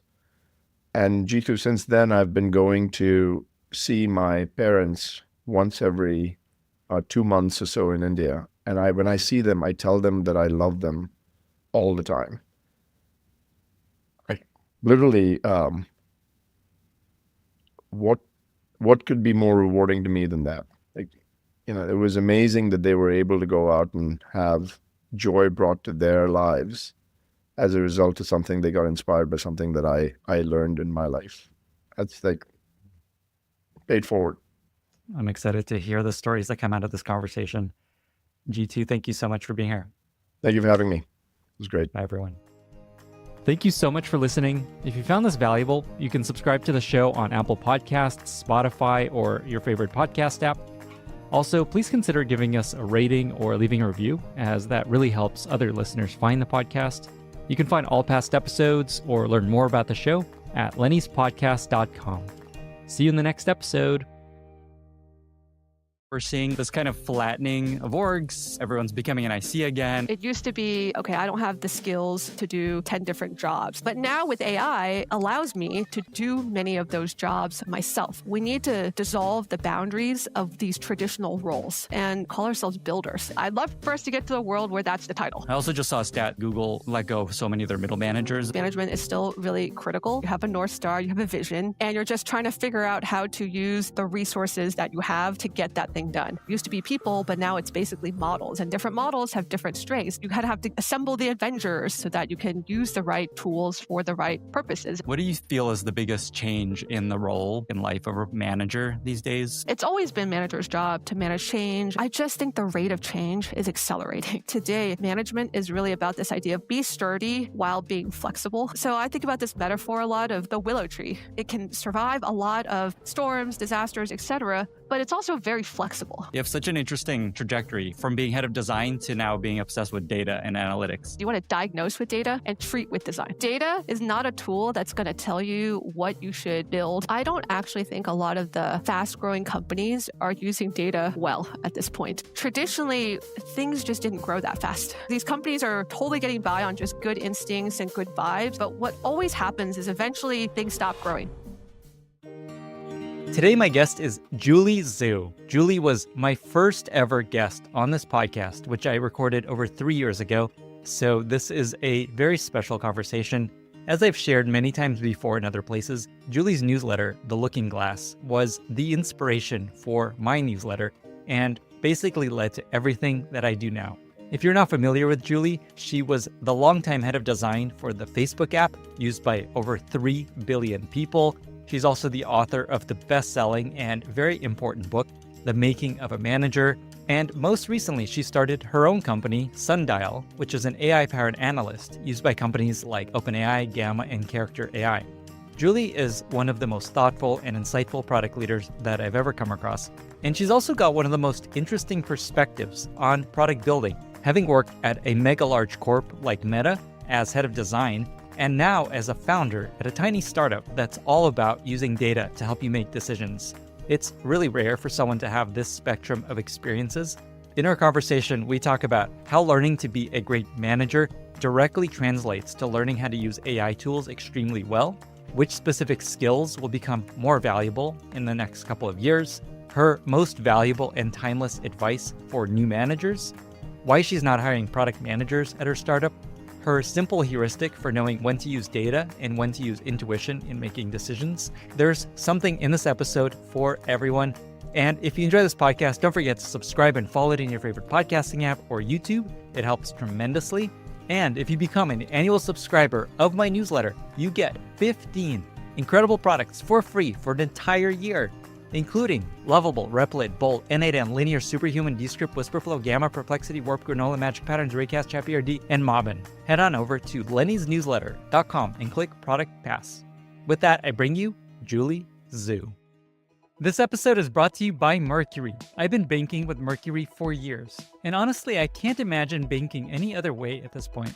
I switched from Chase, and holy moly, what a difference. Sending wires, tracking spend, giving people on my team access to move money around, so freaking easy. Where most traditional banking websites and apps are clunky and hard to use, Mercury is meticulously designed to be an intuitive and simple experience. And Mercury brings all the ways that you use money into a single product, including credit cards, invoicing, bill pay, reimbursements for your teammates, and capital. Whether you're a funded tech startup looking for ways to pay contractors and earn yield on your idle cash, or an agency that needs to invoice customers and keep them current, or an e-commerce brand that needs to stay on top of cash flow and excess capital, Mercury can be tailored to help your business perform at its highest level. See what over 200,000 entrepreneurs love about Mercury. Visit mercury.com to apply online in 10 minutes. Mercury is a fintech, not a bank. Banking services provided through Mercury's FDIC-insured partner banks. For more details, check out the show notes. Today's episode is brought to you by DX, the developer intelligence platform designed by leading researchers. To thrive in the AI era, organizations need to adapt quickly. But many organization leaders struggle to answer pressing questions like, which tools are working? How are they being used? What's actually driving value? DX provides the data and insights that leaders need to navigate this shift.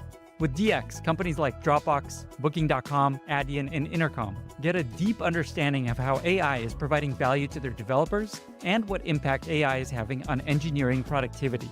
To learn more, visit DX's website at getdx.com/Lenny. That's getdx.com/Lenny. Julie, thank you so much for being here and welcome back to the podcast. Thank you, Lenny. I'm so excited to be here. I've been looking forward to this all week. I love your podcast. I love where you've taken it since our very first conversation, and I'm super excited to have a fun and engaging chat. Can you believe that first episode, the very first episode of this podcast was over 3 years ago at this point? Holy shit. I'm not sure you had that fire in the background back then. So funny enough, I don't know how many people have noticed this Easter egg that I've stuck with. In that first studio, I was just watching the episode. I had like this funny little mirror. I don't know if I had in the first episode with a fire place that was showing up in that mirror because the mirror was showing something stupid. And so I've just kind of kept this fireplace across every studio I've moved across in my various places. I even remember when we chatted, video was like kind of a newer thing. You're like, we'll record it, but like it's really about the audio. And now we moved into the video era. So as you were saying that, I realized my fire was broken, so I just had to turn it on. So we just cut a little piece. Yeah, that fire was my little fun Easter egg for myself, and I don't think anyone's ever realized this. It's very cozy. I love it. That's the idea. I was actually just looking at the stats. So since that first episode, this podcast has done over 20 million downloads. It's approaching 30 million downloads. It's really incredible. I think it is a testament to just your curiosity and how much you really care about the craft of building great products and sharing that with the world. And I know I listen to your podcast and read your newsletter. My team does. We're constantly sharing things from all of the amazing speakers that you've had. So thank you for doing this. My pleasure. I really appreciate that. So the reason we are chatting again 3 years later is you're re-releasing your incredible book, The Making of a Manager. I've got it right here. You've sold a bazillion copies. It's been on every list that I've seen. You're releasing the paperback version. You're adding some chapters. I guess first of all, just how do you feel on reflecting back on the success of this book? It honestly went beyond my expectations, so I'm super happy with it. My big motivation to write it was, I think, largely because I felt if I had to write this thing, I was likely going to become a better manager. And that was actually a huge part of it. Because thinking about and writing something, I've been blogging for a long time. And I know that part of my process is when I really sit down to try and put down everything I feel and write letters to myself, it really helps me. And so that was honestly a huge motivation. I hoped that it would go out there and it would sell some books. I was thinking about that maybe for people who grew up in companies like mine, like Facebook, high scale, Silicon Valley, it might resonate. I couldn't have expected that it would have much wider reach than that. And that's been really awesome. And just how many people will tell me things like, I thought I was the only one who felt this way, but this book made me realize that, hey, these are very normal feelings. And that's certainly how I felt, just stumbling through and feeling like an imposter for so many years. And so it really is very gratifying to hear that from readers. I feel like it's the modern day high output management. Feels that's the book that's been mentioned most on this podcast. And it feels like this is just like a modern version. I feel like that book is actually out of date in a lot of ways. So I can see why people are really drawn to it. And this is a great segue to the first area I want to spend some time on, which is it feels like a lot of the skills you learn as a manager translate to being really good with AI and using AI tools really well. And I want to talk through a few trends that I want to get your take on that relate to this general theme. The first is it feels like just everyone is going to become a manager in the near future because of agents being so integrated into our workflows. There's this agentic society that we're coming to, and it feels like the same skills of being a manager make you really good working with agents. Just thoughts on that and where you think that's going to go. I 100% believe that and agree with that, which is that management is just about, in my mind, having an outcome. So you want to get something done. That's the thing. You have a North Star, you have a vision, and you're just trying to figure out how to use the resources that you have to get that thing done. And typically when we talk about management in traditional settings, we talk about the resources being people and getting the right talent and making sure that they're, you've got assemble the Avengers. So you've got the right mix of skills that you need. The second lever is around, okay, what's the purpose? Does everyone know what they're supposed to do with their talents? Like, do we have a goal? Do we have a purpose? And then the third thing is process, which is how should all of these different people and tools come together? And these are still the fundamentals of working with agentic systems. Like, you still need a goal. You need to be very clear about what the outcome is. And you have to understand the strengths of used to be people, but now it's basically models, and different models have different strengths. So it's like they have different personalities. And so you kind of have to get to know it, like, develop an intuition for it so that you can use the right tools for the right purposes. And I mean, we talk about agents, but we also talk about like, what are the tools that agents have access to? So you still have to make decisions around that. And then there's, of course, process, which is how you do it. Now I think with better and better models, perhaps the agents get smarter so they can deal with higher and higher levels of figuring out how to do something. But I think it's still very important for us to be able to provide the right context, provide the right high level instructions so that we get what we want. So really, it's the same principles. And I absolutely agree with you that more and more of us are going to have to double down on these skills to be able to use these tools very effectively. So along those lines, I have your book right here. You have this list of a manager's job is to build a team that works well together, support members in reaching their career goals, and create processes to get work done smoothly and efficiently. which is basically exactly what you just said. Interestingly, that middle bullet is the part you don't have to worry about anymore with agents. You don't have to worry about their career development and progress, and which That's is true. nice. That's true. Though some people do joke that if we don't treat our agents nice, what's going to happen when AGI comes? And maybe it still might benefit us to be kind. I'm one of those people that says thank you to the Waymo when I leave, and just like thanks ChatGPT when I'm in voice mode. Just like thank you, that was really helpful. So along these lines, I know there's a lot of ways to go here, but just in terms of skills that are important to a manager, which do you think are most valuable to develop in working with agents in AI systems? I think about things like clarity, communication, just like what comes to mind when you think about like, here's the things you want to double down on as you're learning to be a manager that will also help you be really good at AI tooling and working with agents. Like the first is defining the goal and defining the outcome and being really, really crystal clear on what does success look like. I mean, there's obviously lots and lots of, like if you ask a company to do this, we'll know that this is challenging for humans, right? I think a lot of times when you talk about, why is alignment so difficult at a big company, it often comes down to this question, which is different people may have different pictures of what success looks like. And even if I describe in human words, oh, Lenny, I want to build this product and it's going to be amazing, or this podcast episode, which you asked me, I want lots of people to hear it and take away things. That's very general. Like, how do we get even more specific so that we know without question whether we've hit it or not? This is actually a really, really difficult problem. It's a difficult question for us because, again, we tend to think very high level. So figuring out how to boil it down so that an agent can really understand what success and failure looks like is a lot of the game. And I think this also relates to things like, well, that's why we have to write evals, and that's why they're so important, because they're helping us understand what is the objective criteria. And these days I work in data, and my company is all about trying to automate data analysis. And the forever question goes, the whole point of data and the whole point of metrics and KPIs is we're trying to put a little bit more of an objective measure or get as crystal clear as possible about what success looks like. And I think it's really an art more than it is like a science, but that's like the first thing. I think if you're really unclear about what success looks like, the prompt, you're probably not going to get the most amazing work. I think that's true for managing teams, and it's very much true for managing AIs. Okay, so let me actually flip this on you and talk about another trend that we're seeing, which is this kind of flattening of orgs, managers being let go, everyone's becoming an IC again. I just had the CEO of Airtable on the podcast, and his whole shtick was that CEOs have to become ICs again. He's coding more than he's ever coded again, and his feeling is you have to know what's possible by being in the weeds in order to figure out what your product should be.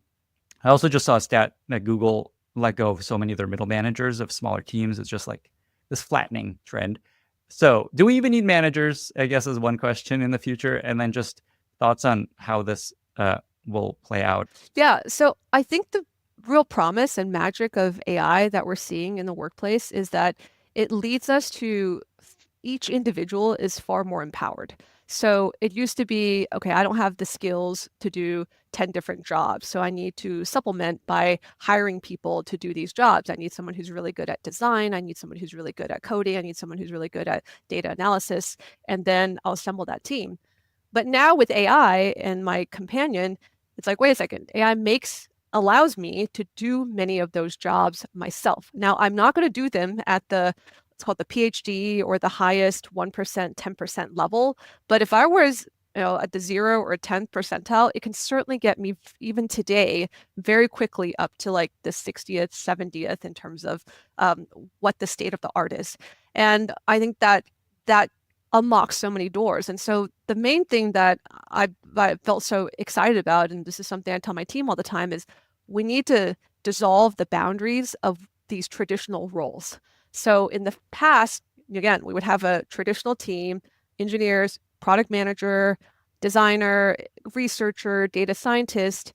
And I think now the teams can look more like, well, it's just two people. And again, they could be any of these traditional disciplines, but the key thing is they can now use AI to help themselves do a lot of the things that the other folks used to be able to do. So in some ways, we can drop all of these different role distinctions and call ourselves builders. I think that's sort of the most general purpose way of thinking about what we can all be. We can all be builders. We can all be builders. And I'd love for us to get to the world where that's like the title. That's funny. That's the term I've been actually using more and more. I used to orient this podcast as a newsletter around product managers, and then I started using just product to be a little more broad, and now I'm actually using that term builder. I love that term because it's exactly what you're saying, and this is very much a theme that comes up often in these conversations more and more. Just the lines are blurring. I'm curious, at your company, how does that look? Like, what are you doing differently? What are you seeing on the ground within your company that maybe would be different from a few years ago? So we have eliminated more roles. For example, we thought we would need a bunch of product managers. It's turned out that actually, if you don't have a product manager, I know this might be going against a little bit of the ethos of where Here we go. Lenny started. But I find that sometimes when you have like a designer or product manager, and let's say I'm an engineer, then when I have a problem, like, oh, I need to figure out the product definition, my default will be, well, I've got these people and that's kind of their job description. So I'm just going to delegate that to them. And I think that in doing so, again, where we want to be polite, we want to respect everyone's lanes. I think that's a missed opportunity for that, if I'm the engineer, to be like, wait a second, I should probably focus a lot too. Like, I need to understand and have an opinion about what to build or what the user experience is. And so we found that if we actually make teams smaller, and we kind of even like in the past, pre-AI, like just have fewer of these, it allowed everyone to be like, oh, wait, we don't have a product manager on the team. Okay, so communication's up to me. Figuring out how we get greatest value to users is something that is now strictly in my charter. And so that's why I'm such a big fan of like, we can make teams smaller and we can eliminate these lines. Sure, again, I'm not trying to say like everyone has to do everything. We still can respect the fact that you might be much better at this particular skill than me, but it's less about the role and it's more about the specific context that we're in.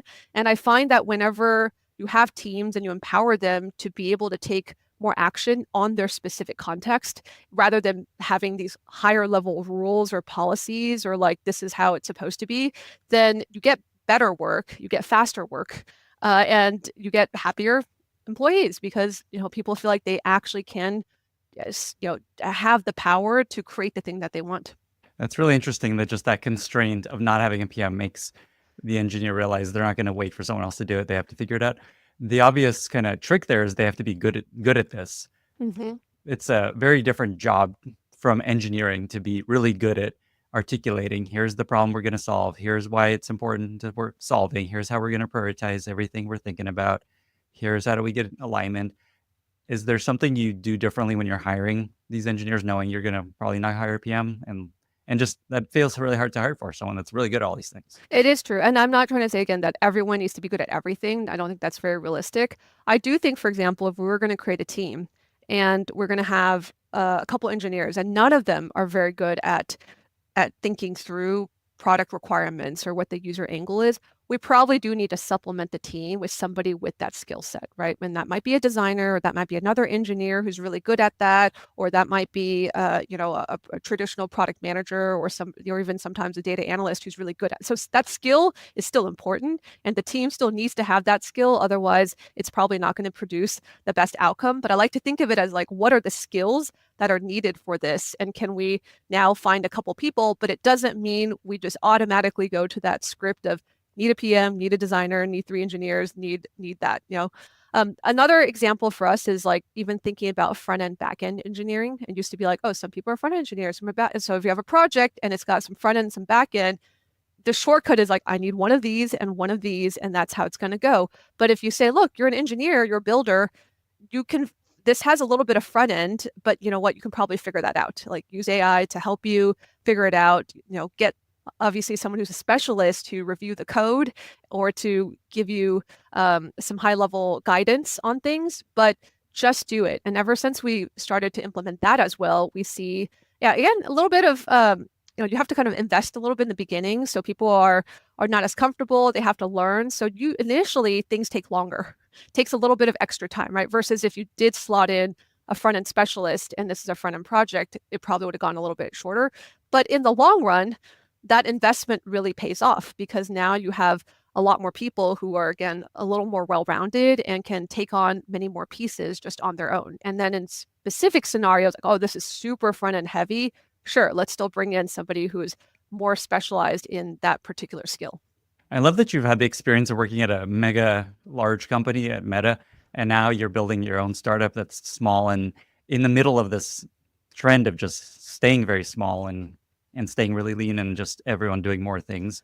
It's so cool that you're experiencing that. So a couple questions there. Just which functions are you seeing most accelerated with all these AI tools? Is it engineering? Is it something else? And then are there tools that have been most helpful to you, just AI tools for folks who'd be like, oh, I should check it out? Like I'm guessing Cursor, but curious if there's anything else.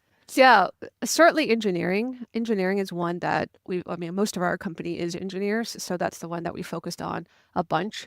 I certainly do see more people also prototyping things. And so it's not just, we have like 2 designers, but we also see engineers.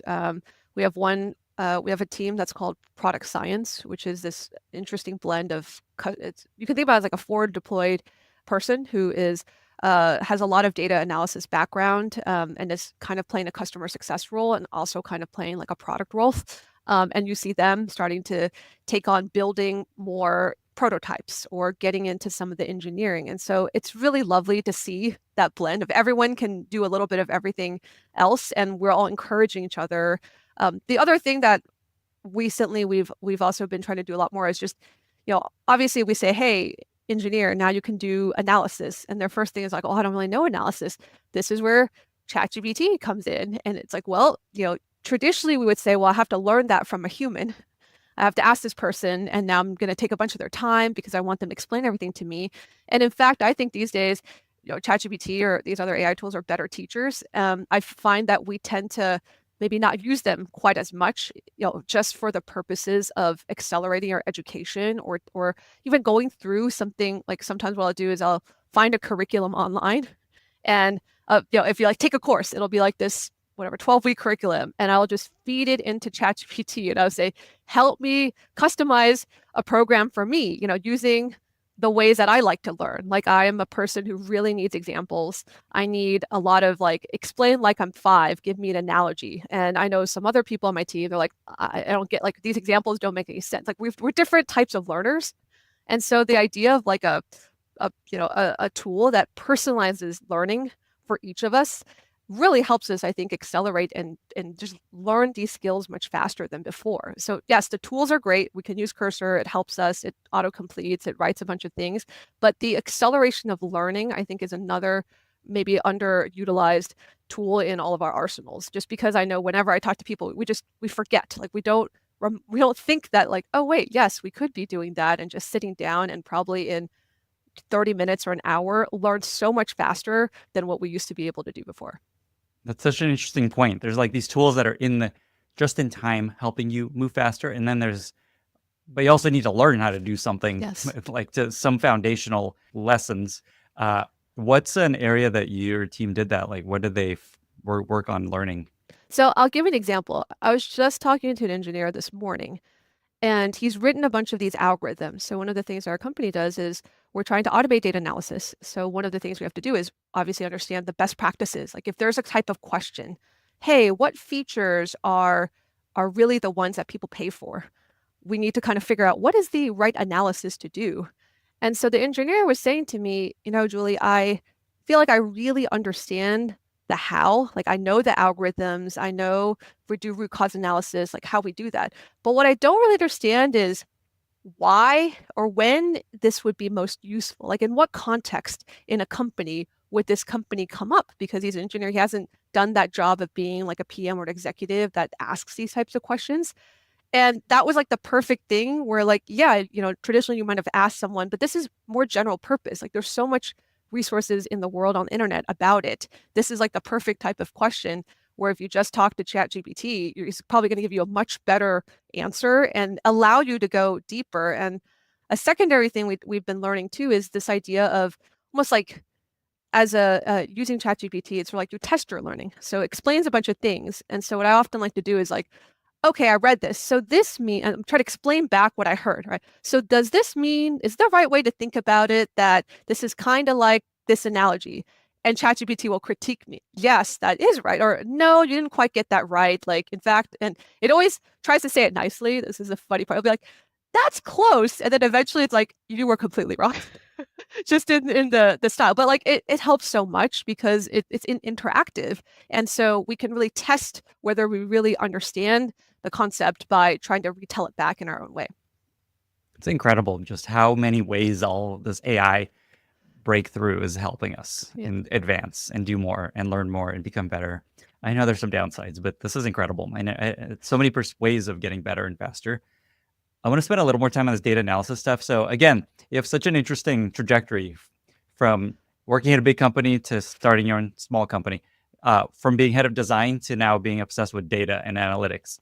So let me spend a little time there. What do AI companies that have kind of figured out how to use AI for data analysis and data work doing differently? What are people missing and sleeping on in terms of getting better at working with data? And let me just add this point. It feels like we're almost working through, here's all the blockers to a team moving forward. There's like waiting for the PM to write the PRD, and then there's like waiting for the data scientist to give you answers, analysis. So this is like another really cool unblock that every team member will have. So your first question was, how are a bunch of AI companies using data? So my funny answer to this is, I don't actually think a lot of the fast growing companies are using data well at this point. And the main reason why is because traditionally things just didn't grow that fast. And so, if you got to 100 million users, your company's probably been around for a while. And if your company's been around for a while, you've had time to set up things like logging, and you've hired a growth team at that point, and you've hired a data team, and they've like done a bunch of work to log and instrument and then transform the data. And like we've talked about, like what is the observability for our business? And you just usually had years to build and develop that because of the rate of growth. And so today we see companies that are growing insane, and they're still about 10 people or 2 people or however many people, but they've got hundreds of millions in ARR and hundreds of millions of users. And you know what? They don't actually have all of that infrastructure, that logging, and all to be able to truly do data analysis. So I would say that these companies are totally getting by on just good instincts and good vibes, and we see that, right? Like you don't really need a data analysis to sometimes make something that works. But I think what data helps us do is it in my mind, it sort of is like helping us reflect back what is really reality. And so of course, if AR is growing, awesome, great, keep doing what you're doing. But what always happens is eventually things stop growing. Growth does not happen forever. And usually when growth stops, everyone has this question of like, what's going on? Why did it happen? And then you start to be able to see the power of if you've instrumented everything very well and you have a very good observability model for your business, it's much easier to start to get into the root cause. It's easier to even predict whether growth will slow down at a certain point. It's easier to catch these trends earlier. If you don't have good observability over how your business runs and what the company's key levers are, then you will be scrambling. And at that point, that's usually when people start investing a ton in data. So I wouldn't say that a lot of these hot companies are quite there yet. But what I also think is a trend is that every time there's a new technological shift, we actually have to change the way that we think about analysis has to answer the questions that we have. And if technology changes or context changes, we need new methodologies of analysis. So for example, when mobile came to the forefront, right, looking at sessions per day or time spent on mobile or length of sessions became something that was important for us to understand. Are people getting value in this new medium? I think that's the same with what we have today. Conversational analytics is totally different. Used to be, let's say in the Google world, right? I knew you were interested in shopping if you click the shopping tab. I know you're interested in maps. If you click the maps tab, we can measure clicks. Today, it's just all conversation. And so it's actually harder for us to tease apart what is the user intent. If I worked on any of these LLM, I would say like one of probably the biggest questions is, hey, what use cases are growing or what use cases are shrinking? And that's much harder to tell today because it's not just clicks on tabs or pages. It's like we have to probably use an LLM or a machine learning model to bucket user intent. We probably have to ask questions like, is the flow going really well in conversations? Like if I just ask one question and I don't go back and forth, like, did the user get value, right? It's always trying to get back to like, we're trying to figure out if this was a good experience, but now it's like we need to actually invent new methodologies to help us analyze that. Yeah, I think the question is always like with conversation. Do you want it to be a long conversation? Do you want it to be a short conversation? Like, what's the right answer? What's better? Yes. I had the head of ChatGPT on the podcast, Nick Turley, and it turns out one of the ways they found the most common use cases early on was watching TikTok comments and things going viral on TikTok after they launched. How about that? Yep. Okay, so I want to come back to this really interesting, unusual path that you took from being a head of design at Facebook. You're an inspiration to so many designers. Now you spend your time on a data startup obsessed with data. I don't know, classically, designers aren't the biggest fans of experiments and data and making decisions based on data. When you look at designers and you hear designers kind of push back on like, no, we don't want to be super data driven. We want to, we know better than, we have a sense of what's beautiful and great and intuition, all these things. What do you think designers are missing when they feel that and say that, when they're afraid of writing experiments and data and kind of want to push that out? There's one phrase that my co-founder and I would always discuss with us amongst ourselves very early on, and which we shared with like a lot of the companies that we work with, which is what you really want is you want to diagnose with data and treat with design.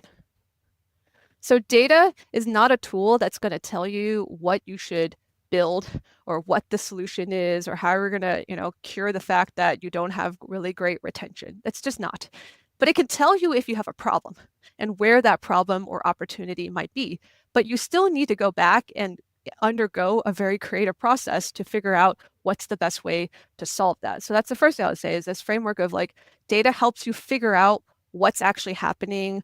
What do people like? What are they engaging with? What not, right? It gives you a story that better reflects reality. Because again, we all have stories, right? We're like, oh, my company is amazing. People love us, blah, blah.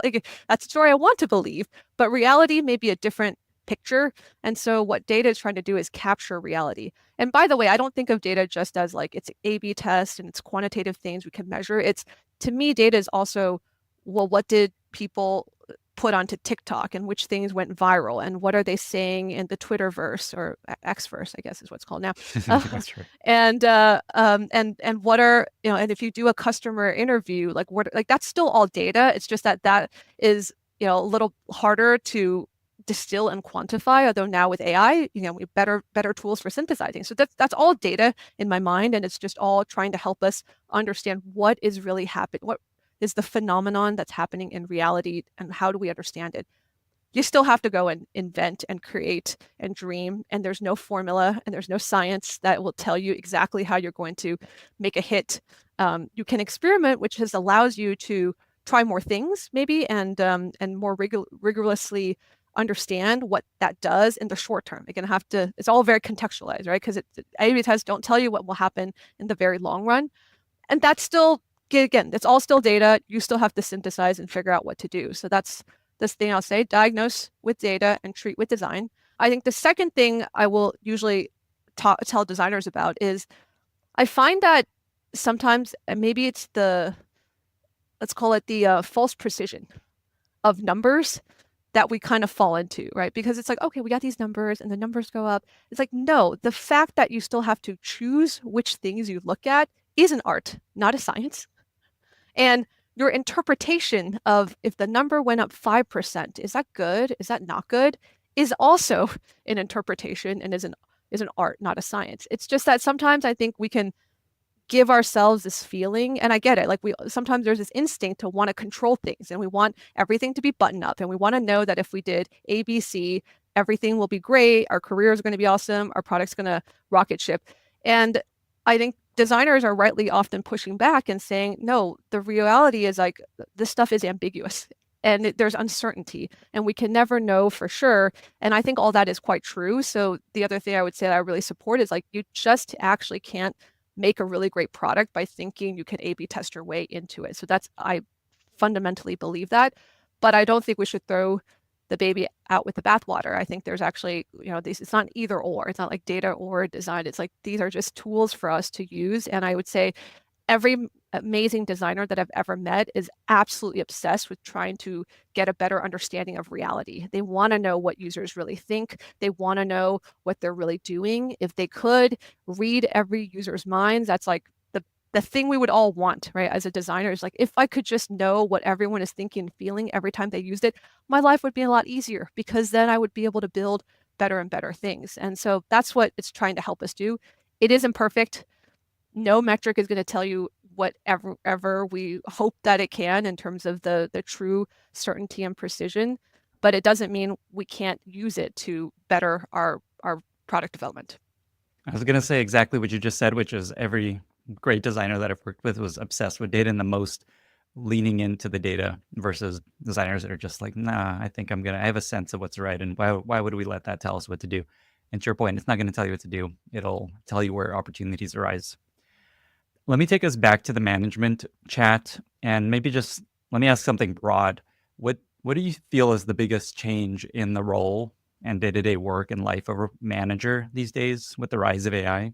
I think that managing change, it's always been managers' job to manage change, and there's always the chaos of what's going on. I just think the rate of change is accelerating, and we've seen that over the last couple of decades. And so I find that there's just a great deal more uncertainty that people have about things. Like, we all, where is AI going to be in 2 years from now? I don't know. Who really knows, right? And so, are we going to have AGI in 5 years? That kind of changes a lot about the landscape.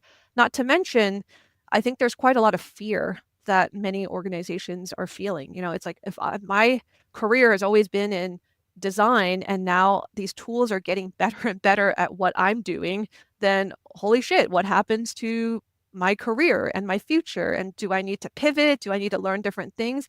And so it's this change, it's this feeling of uncertainty. And I think a lot of times managers have to deal with that, in addition to what you were saying before, which is they also have to learn these new skills, which is managing AI and managing kind of like these more powerful tools in their arsenal of trying to get things done. So that is very different, I think, than maybe, 10, 20, 30 years ago. And so I think that the skills that become more important are obviously communication, feedback, compassion, but just being able to work with humans and to have them understand that, like, yes, we are in a state of change. I think every leader has to do this now. Every startup founder that I know, every CEO, is, how do you land this message that things are changing and we need to be very open to change. If we go and stick to our old ways, we're probably going to get left behind. Our product's going to get left behind. Even our way of doing things is going to be left behind. So we need to change, right? We need to change our product, and we need to change the way that we work, as we all talked about in terms of smaller teams, more nimble, blah, blah, blah. But at the same time, it's like, how do we do that in a way that doesn't just freak everyone out?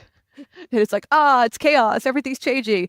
Like, so I think about this metaphor a lot of like the willow tree, which is like the willow tree is a very sturdy tree. It can survive a lot of storms, disasters, etc.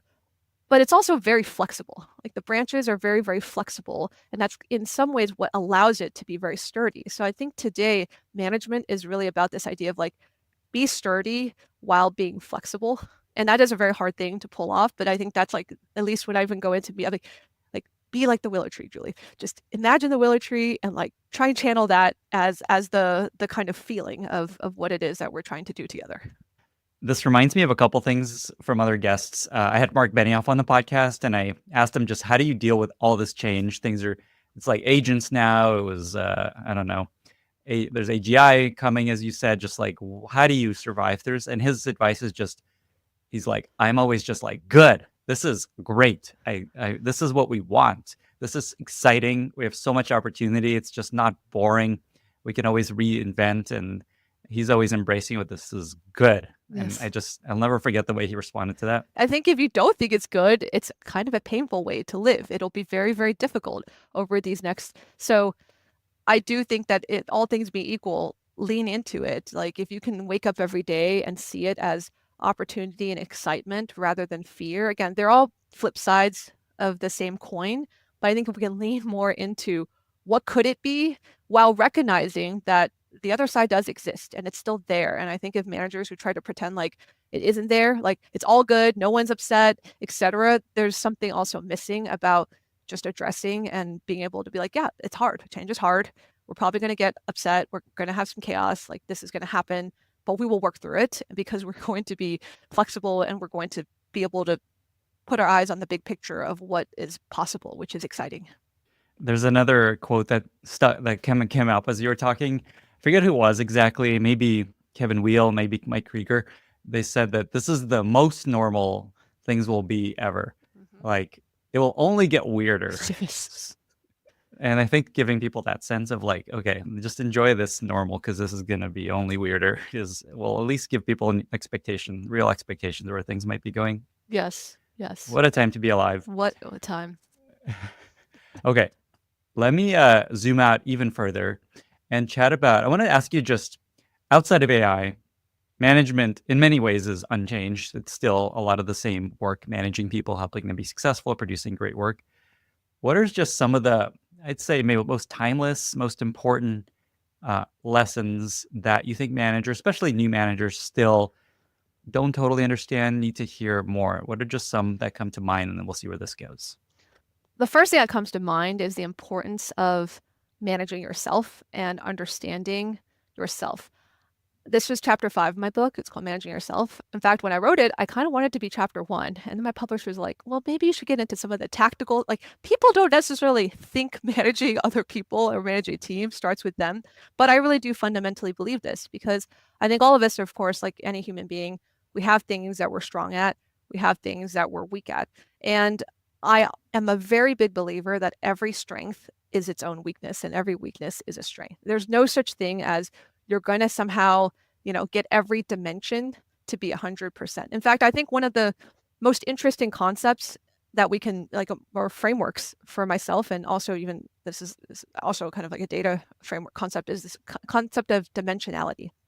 So what dimensionality means is like you're a human being, but we can kind of look at you in infinite dimensions. There is, for example, how good is Lenny at throwing an axe? That's one dimension.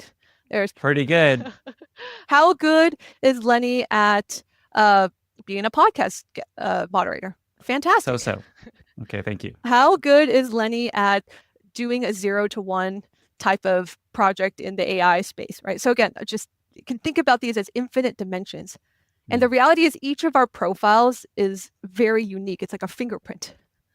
So for you, it's like these are all these areas that you're really great at, much better like in the top 1%. And then there's some areas where you're in the top 10%. Then there's some areas where you're like kind of average. And then there's some dimensions in which you're worse than average compared to other people. And that's just true for all of us.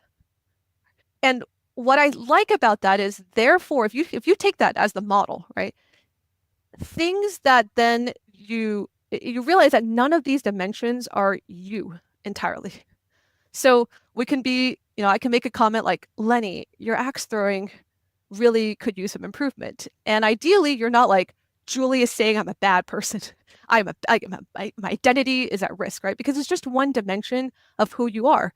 But what happens sometimes is that we can get very attached to certain dimensions because we start to think that that's who we are. And I think managers can do that. And clearly individuals, on their teams. And when that happens, it starts to get very difficult to have, I think, more objective conversations about, okay, what can you get better at? What can you get worse at? And so I say all this because I think this framework, for me at least, and many people that I've talked to, has helped them realize that somebody can give you feedback, or you can be maybe not great at certain dimensions, or you can have room to improve. And that's not who you are, because you are all of these infinite dimensions in one, and none of them is representative of like your true worth as an individual. I am a big believer that we are all beautiful and worthy, and sure, we have all of these skills, and yes, we want to improve those skills, but it does not speak to like whether we are worthy or not by saying whether we are strong or weak in these skills. And so I think if you can take that and really internalize that, then you can look at yourself a little bit more objectively as a manager. And you can realize that there are areas where you're going to be really strong. There are areas where you have biases, and often they are one and the same. So I'll give an example. People have often told me, as like I would get this in my performance reviews from managers in the past, like, hey, Julie, you're really thoughtful. So, when you think about something, you have like a way to think about it. You've clearly thought about it in depth, and you've got like these frameworks and all this. That's a great thing. And then on the flip side, I'll get feedback like, well, Julie, you don't really say a lot in a dynamic discussion. Like you're kind of quiet, and you don't really think that quickly on your feet. And what you realize is like these are kind of, again, because I don't do that and I'm not just off the cuff, that's what allows me to oftentimes be very, very thoughtful, right? Or like that, at least again, when I was younger, like it's very clear that particular weakness is also very much speaking to a particular strength, which is I am the kind of person that doesn't always have a snap judgment. I have to really think about it and internalize it and sometimes get to how I feel, and then I can share it and present it in the world. And so just knowing that about me is supremely helpful. Now, doesn't mean, of course, that I can never get better at this thing. But what I often think about is mastery is where we realize that both of these we can get better at. And what we want to do is just figure out in the context what makes sense to be. So I got this feedback and I'm like, cool. One of the things I need to work on is figuring out how to be more open in person, how to speak a little bit more clearly in person, maybe say things like, I don't know exactly how I feel about it yet, but this is what I'm thinking right now. Like there's still clear tactics that will allow me to be a more effective team member and to do a better job in the context of what I'm trying to do with my team. So I've tried to build those skills, but the meta skill is now being able to step back and say, okay, in certain context, it is really important that we move fast and we are decisive and we just do something. And even if it's not perfect, we just kind of have to do it.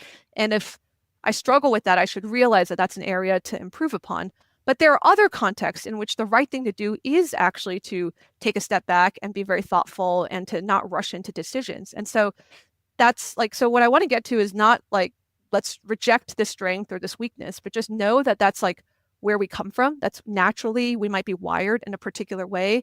Our growth often looks like getting better at doing the opposite, but not rejecting, again, the thing that we're good at, but rather over time, getting to this balance where we can read the context and the situation and know, should I lean a little more thoughtful, or is this a time where I need to try and be a little more decisive and just share what I need to, what's on my mind right now? I love this advice that things that we are incredible at have a downside, and oftentimes the feedback we're getting is something we're not great at. There's like a good version of that people appreciate. And I was going to ask you, and I think you answered most of this, but just when you got this feedback of, hey, Julie, you're not speaking enough in these meetings, you're not contributing quickly enough. It sounds like, so one option is just like, okay, cool, that's me. That's how I am. And I'm just going to solve the problem this other way and then just not going to change anything. What I heard you say is find opportunities where that's actually, you want to actually change that behavior, even though it doesn't come naturally in specific situations where things are moving fast. I guess just how far do you recommend people push themselves in things they're not great at versus leaning further into their things, their strengths, let's say? I think that's a really great question.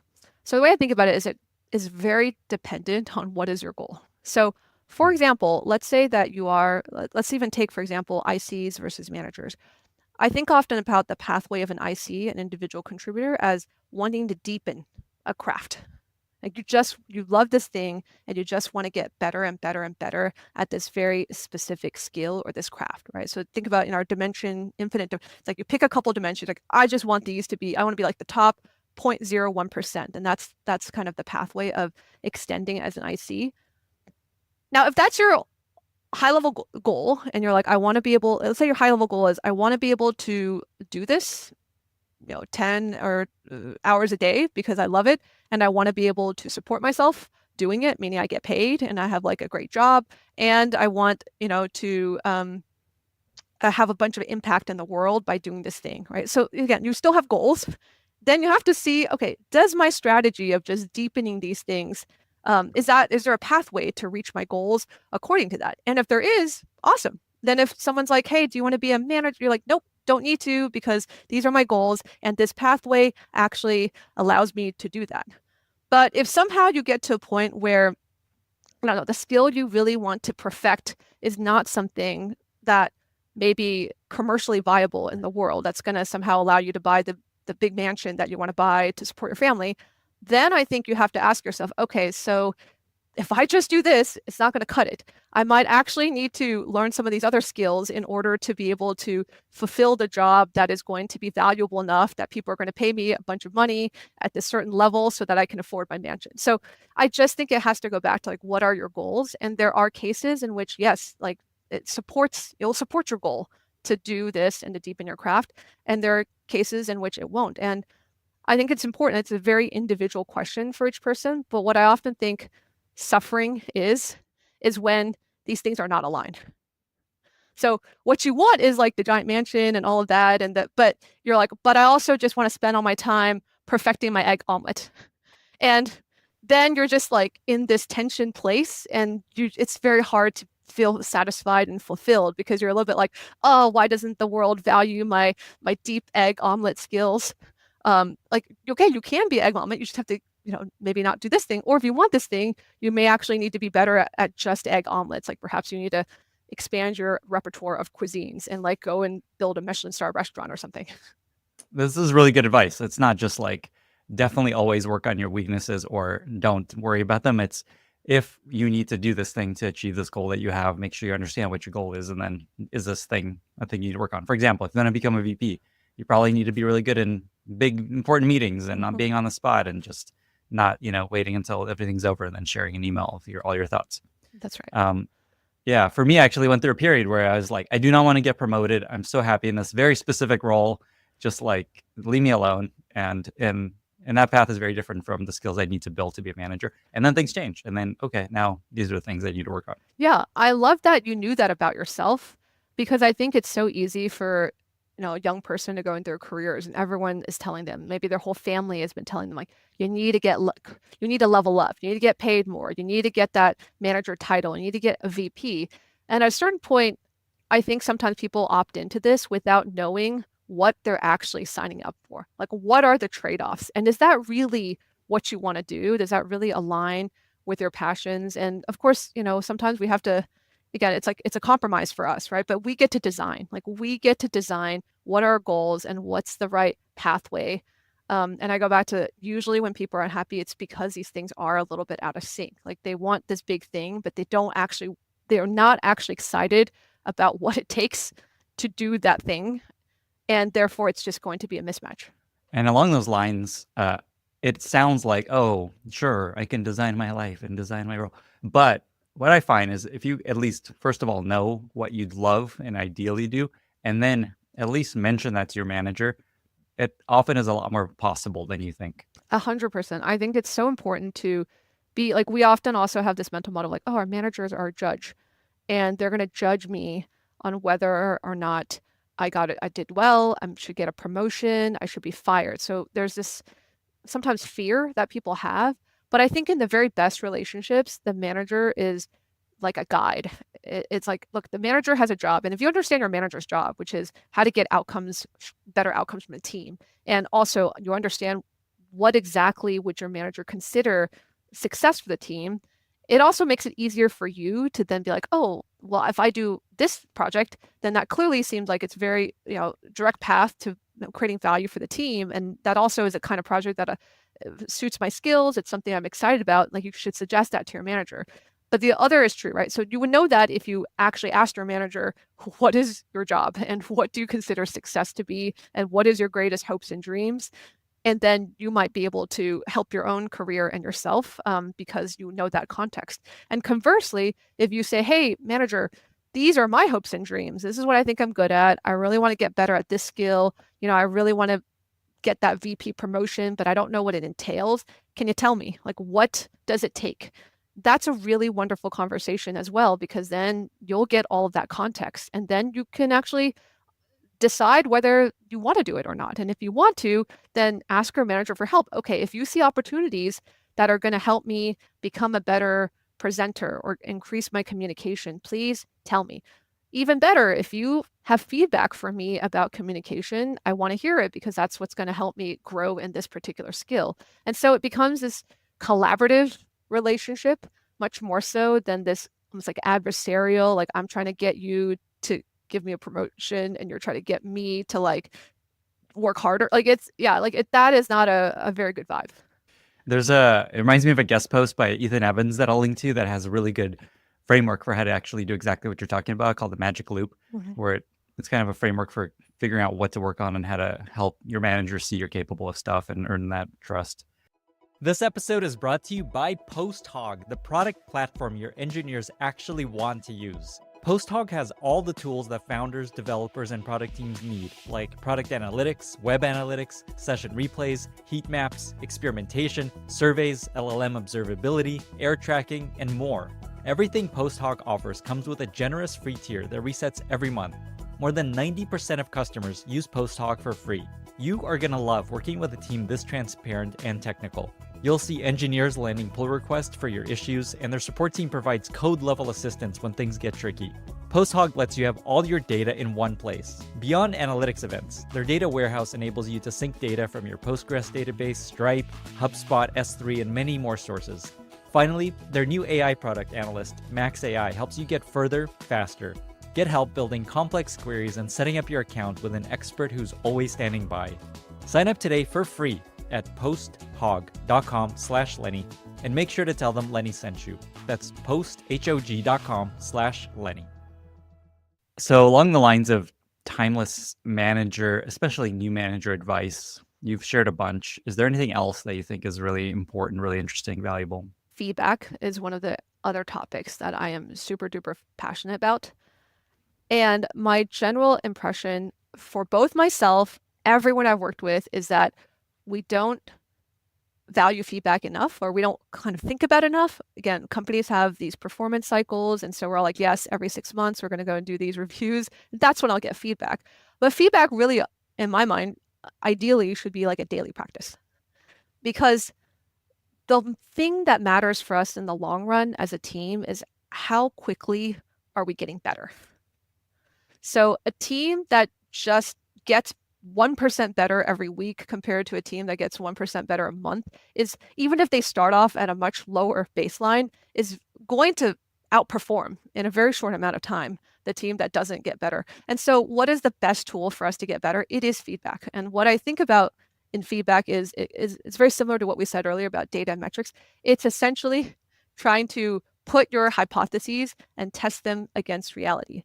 So as an example, maybe I have this perception right now that I am a positive and engaging speaker. So I have this sense that like I'm smiling and I'm very engaging and I'm telling great stories.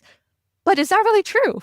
I don't know. Like the reality is that I'm often biased, and we all have, we know these like psychological effects, right? We're like sometimes the Dunning-Kruger effect, like people think they're way more expert at something than they actually are. You ask people, hey, are you better than average driver? And it's like 70 or 80% of people like, yes, I'm better than average.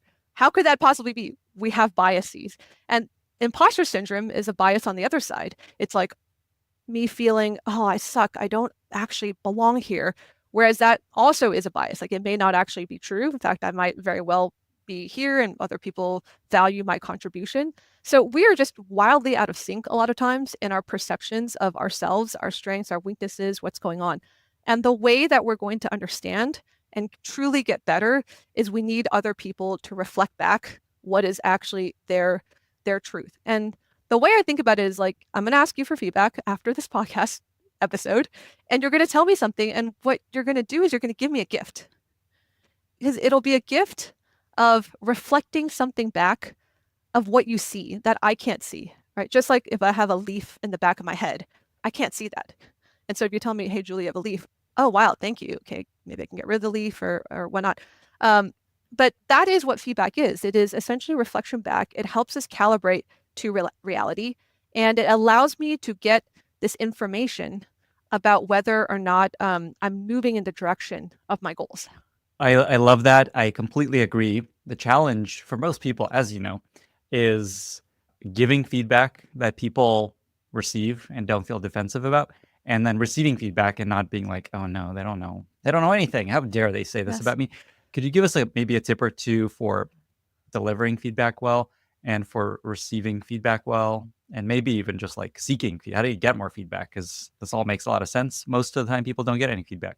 The best way, the first tip on getting feedback or delivering hard feedback is first go and actually establish that our relationship is one in which we value each other's contribution. We want to help each other grow. And therefore, we're going to be the kind of people that want to give feedback to each other every week. So when you first start working with someone, don't wait until something bad has happened. Now you have to give them feedback. That's already a pressurized situation. Start by saying, hey, really excited to work with you. I feel like our best collaboration is I want you to help me get better. I think I'm good at this stuff. I'm not so good at this stuff. What about you? Okay, you think you're good at this stuff. How about we just work together and we just help each other get better at these things? And the way we're going to do that is all feedback is open. I want you to tell me everything. Ideally, you're going to then say, yeah, I want you to tell me everything. And we've already established that. And this is colleagues or manager or all? It's colleagues? like everyone. It's like people you're dating. It's like, your children. Like it can be with everyone, just establishing what kind of relationship do we want to have.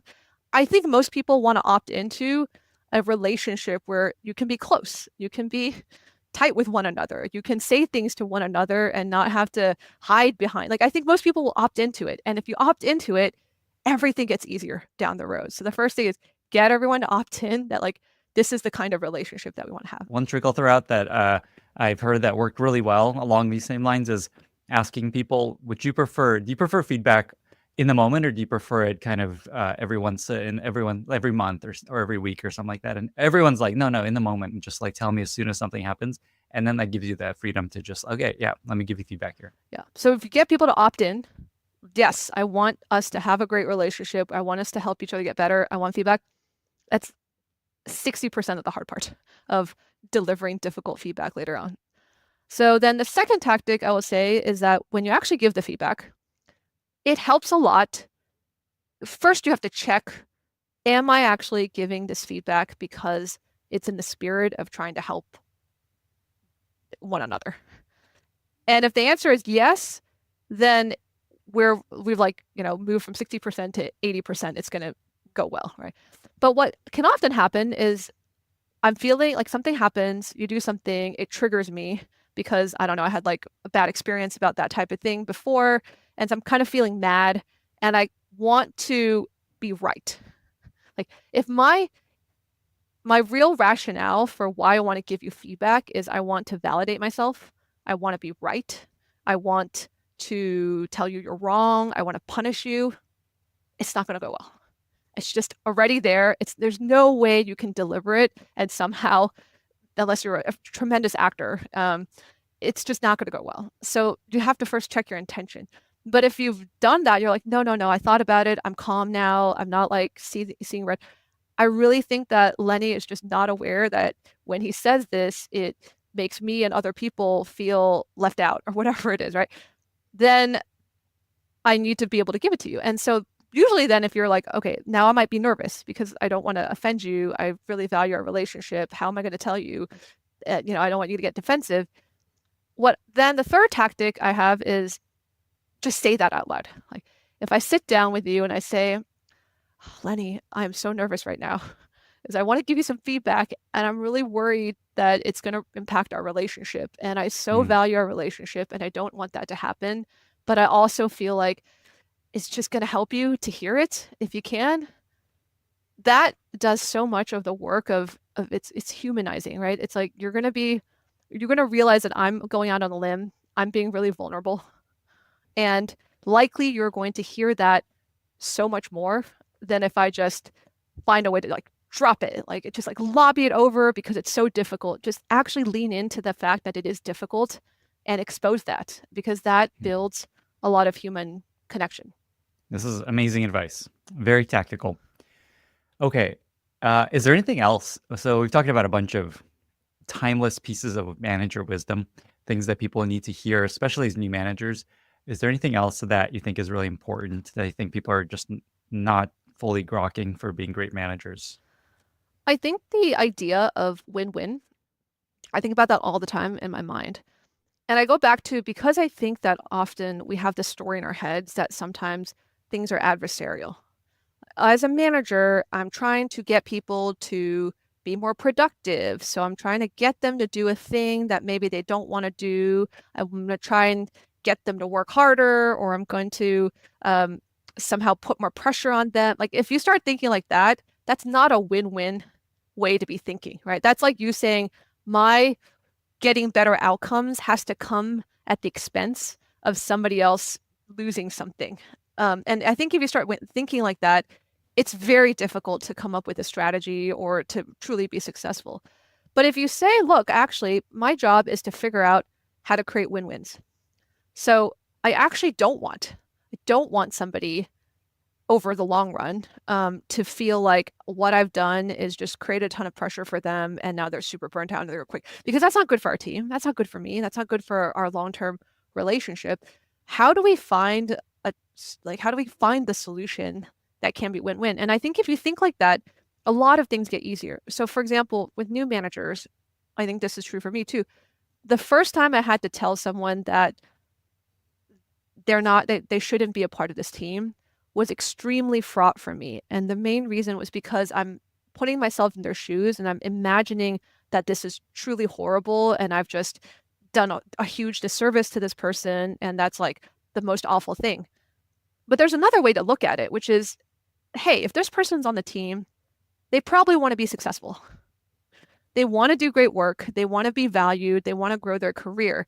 If this is not the place for them because it doesn't align with their true interests and the things that are going to help them be successful, it's just not the thing that they either want to do or can do at this point, it doesn't do that person any good for me to somehow try to continue to make it. It's actually going to be miserable. Like I'm going back to like prolonging that misery state. And so sometimes a win-win thing is to just say, look, it's not working. And I know I respect and value you so much that I know you want to do something that you can be proud of and you can grow in, and that's going to be really valued.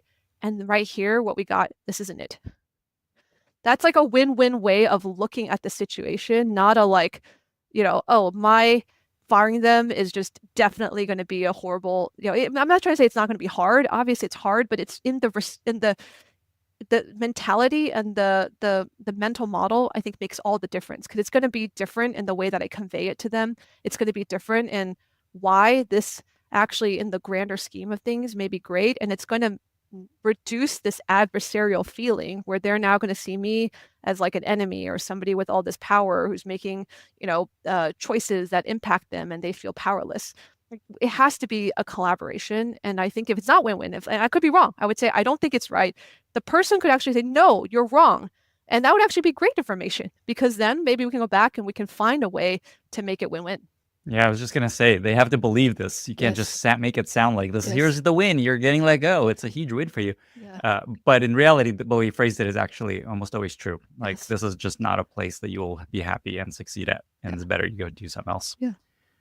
Okay. I'm going to keep fishing in this pool to see what else we got. But when we run out, let me know. Is there anything else that you think people should know, should hear, especially new managers, that they're still not fully getting? I think being aware of your own energy and conviction is really, really important. So I go back, like a lot of these themes, as you can see, go back to like, you have to first understand this about yourself and have the right mindset. And when you do, it becomes much easier to be able to be impactful with other people. So this is another one. I think it's very difficult for managers to be able, we talked a lot about the 3 pillars of what are the major tools of a manager, right? The first is people. And so we talked a lot about like the importance of dimensionality and feedback and helping reflect and grow people. I think the second one is around purpose. Purpose is like, what are we here to do? What's our North Star? And I think it's very hard to actually convey that if you don't have conviction yourself. And so watching your conviction is really important, particularly since a lot of people who are managers, you often start out not as like the founder and the CEO of the company, but you might be like a middle manager. So in some ways, you didn't like create the vision, but you are in some ways expected to execute it or take a piece of it and do it. And I find that sometimes what new managers don't pay attention to enough is what is their true belief? Like they feel like they might have to be like a soldier. So they just get orders and they have to execute it. But it really makes a difference if they themselves have gone through the work of thinking through, wait, why are we doing this? Do I believe this strategy? Does it make sense or not? And if it doesn't make sense, to go and actually have the conversation with their manager or whoever else, just so they can get to alignment on like, I really believe in what I'm doing. Because if you don't really believe in what you're doing or you're just kind of parroting the thing that got passed through the organization, it's very hard for you to then be able to help other people see what that magic is, or to be actually really effective as a person who can hold that vision and that purpose. So I just think you have to really check in with yourself on like, wait, I know we're told to do this and this is what we have to do, but how do we really feel about it? Because if you don't feel good about it, then it's not going to be very likely that the project's going to succeed. I can tell you right now, every single manager I've ever managed where they're like, I don't really think this is a good idea, there's no case where I can think of where the project somehow turned out to be like wildly successful. This is such a classic challenge of managers, is getting things done that you don't really agree with. And I can't help but ask you for advice on someone that isn't in that place of just, okay, we have this feature our CEO is prioritizing. This is not a good idea, but I need to have a brave face and not make it sound like I'm just being told what to do and I'm just reporting orders. I don't believe in this. Like, you don't want to do that. You become a terrible, unsuccessful manager and people lose trust in you.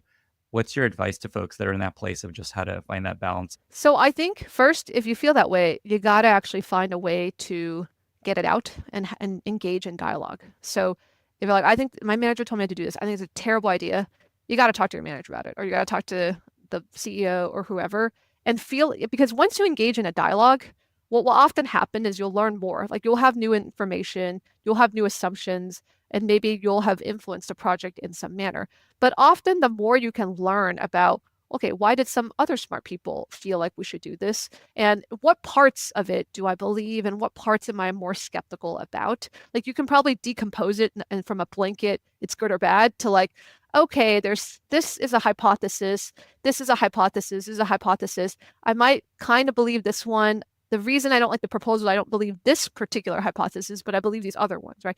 And so when you can start to get one level deeper into breaking it down into a set of assumptions, that makes it much easier, because then you'll likely find something that you do kind of resonate with, and you might be able to then steer things like, okay, if that hypothesis doesn't, you can, I believe in disagree and commit, but now we can be very specific. We can isolate the thing that like, and what we can also often do is like, okay, the reason I didn't like this proposal is because I have this like, I believe that this assumption is wrong, right? So for them to come up with like a really stupid example, but your suggestion is, I know we have a great idea. We're going to go and put a lemonade stand on every block. And my core assumption is people do not like lemonade. That's not the hot beverage right now. And so therefore I think this is a stupid plan. But if I talk to you about it and you're like, no, this is the core assumption we disagree on, likely what starts to unfold is like, well, can we get some data? Can we get some information? Like, is there a quicker way to validate whether people like lemonade? Perhaps we should just test it in one market before we go and open up the lemonade stands across the entire 50 states. And so what happens is we can likely get to the actual specific area and come up with something. And then if I have to now share with my team, we're going to try this hypothesis. I'm not sure how I feel about it, but I actually do think, like, I don't know for sure. And, our CEO seems to think this is, but we're just going to test it. And we're going to do the test in a way where that's what we want to find out is like, do people really do 18 to 25-year-olds love lemonade if we put them on these neighborhood, college campuses, right? So it becomes very specific and everyone's like, well, yeah, I don't know for sure, but like, I'm happy to go in and test that and commit to it. This is such a good advice. And there's also, you could layer on, here's the things I do agree with and believe. Here's the ways that I see this as totally right. Here's the piece that I'm not so sure about, but that's why we're going to run this test. And here's why it's the smallest version of this test and why it's a great idea just to figure it out. And we'll show them. I mean, you probably don't want to say that. As you give this answer, it's so interesting. I almost want to do a whole new episode with you later of just like common conundrums managers have, challenges that every manager runs into that are really difficult to figure out on the spot. We could save that for the future. Okay, I'm going to take us to a couple of recurring themes on this podcast, occasional recurring, not every episode, corners that we take guests to. The first is I want to take us to AI Corner. And what I like to do in AI Corner is ask, what's a way that you've figured out to use AI in your work or your life that's just really interesting, really useful? Well, I already shared a lot about education and learning, but I'll share maybe a more fun story. So it's my kids' birthdays. One of them just passed, and my middle son's birthday is in 2 weeks, and my daughter's birthday is By in the a way, the month. birthday just passed. The kid didn't pass. Okay, yes, the birthday to be passed. clear. That's right. Yes. The birthday passed. My kids' birthdays. And one of my goals this year was to try and build them something. So give them a present that has me going back to being the IC and making something for them. And AI makes this really fun. And so I just, for my youngest son, who is 6 years old, this is an idea that I stole from Eric Antonow. And if you know Eric, have you had him on your podcast? I haven't. I'm trying to. He actually sent me the, what is it? Yes. It's, Yes. what is it called? The Methaphone? Yes. Methaphone. Check this out. Yes. It's it's like instead of holding the phone in your pocket, you hold this thing and then you walk around with it and everyone's like, what the hell is that? Yeah. I too Methaphone. am the proud owner of a Methaphone and the next version upgrades with the little stickers.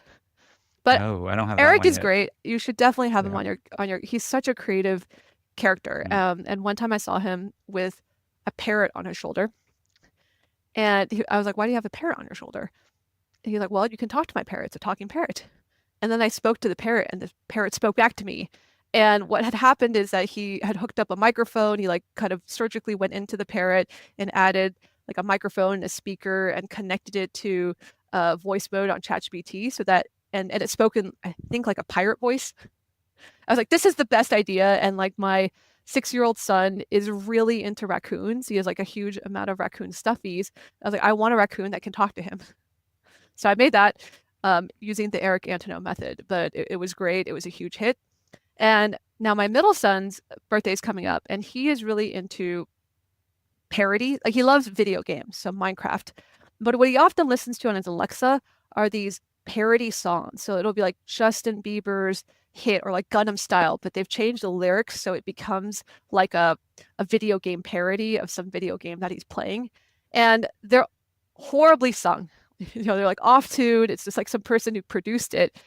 And I was like, well, if he doesn't seem to mind off-key singing, I'm going to create him an album of video game parody songs. And I'm going to create like so I created an app on Replit that what it does is you just give it a song like you know, this is Justin Bieber's Baby, and you link to a Spotify song, and I give him some context like, oh, Locke likes playing Kingdom Rush right now. We have like an inside joke about you know, the gargoyles being free money, like whatever it is. I just give it a bunch of content. I'm like, write me a song that just kind of personalizes it and it's a parody of this particular video game, and it writes me the lyrics. It's pretty good at doing this. It's like pretty high quality. And then and it, you know, again, it does it according to the beats of the music, and then I just sing it and record it. And then I got myself a song. So I'm creating an album of this, which I'm going to give to him. He's not going to hear this podcast, so no one spoil it to him. I think he's going to go publish after his birthday, but I'm very excited about this. Wait, so you're going to be the one singing Yes. the song? Yes. I thought you were going to use Suno or some AI thing to actually sing it. No, I think I'm going to sing it myself. And it just, like, Wow. all of this made it so easy. Like, all I have to do is just record. And again, he's not into, I'm not a very good singer, but he's not into, or he's not, it doesn't turn him off to hear off-key sing.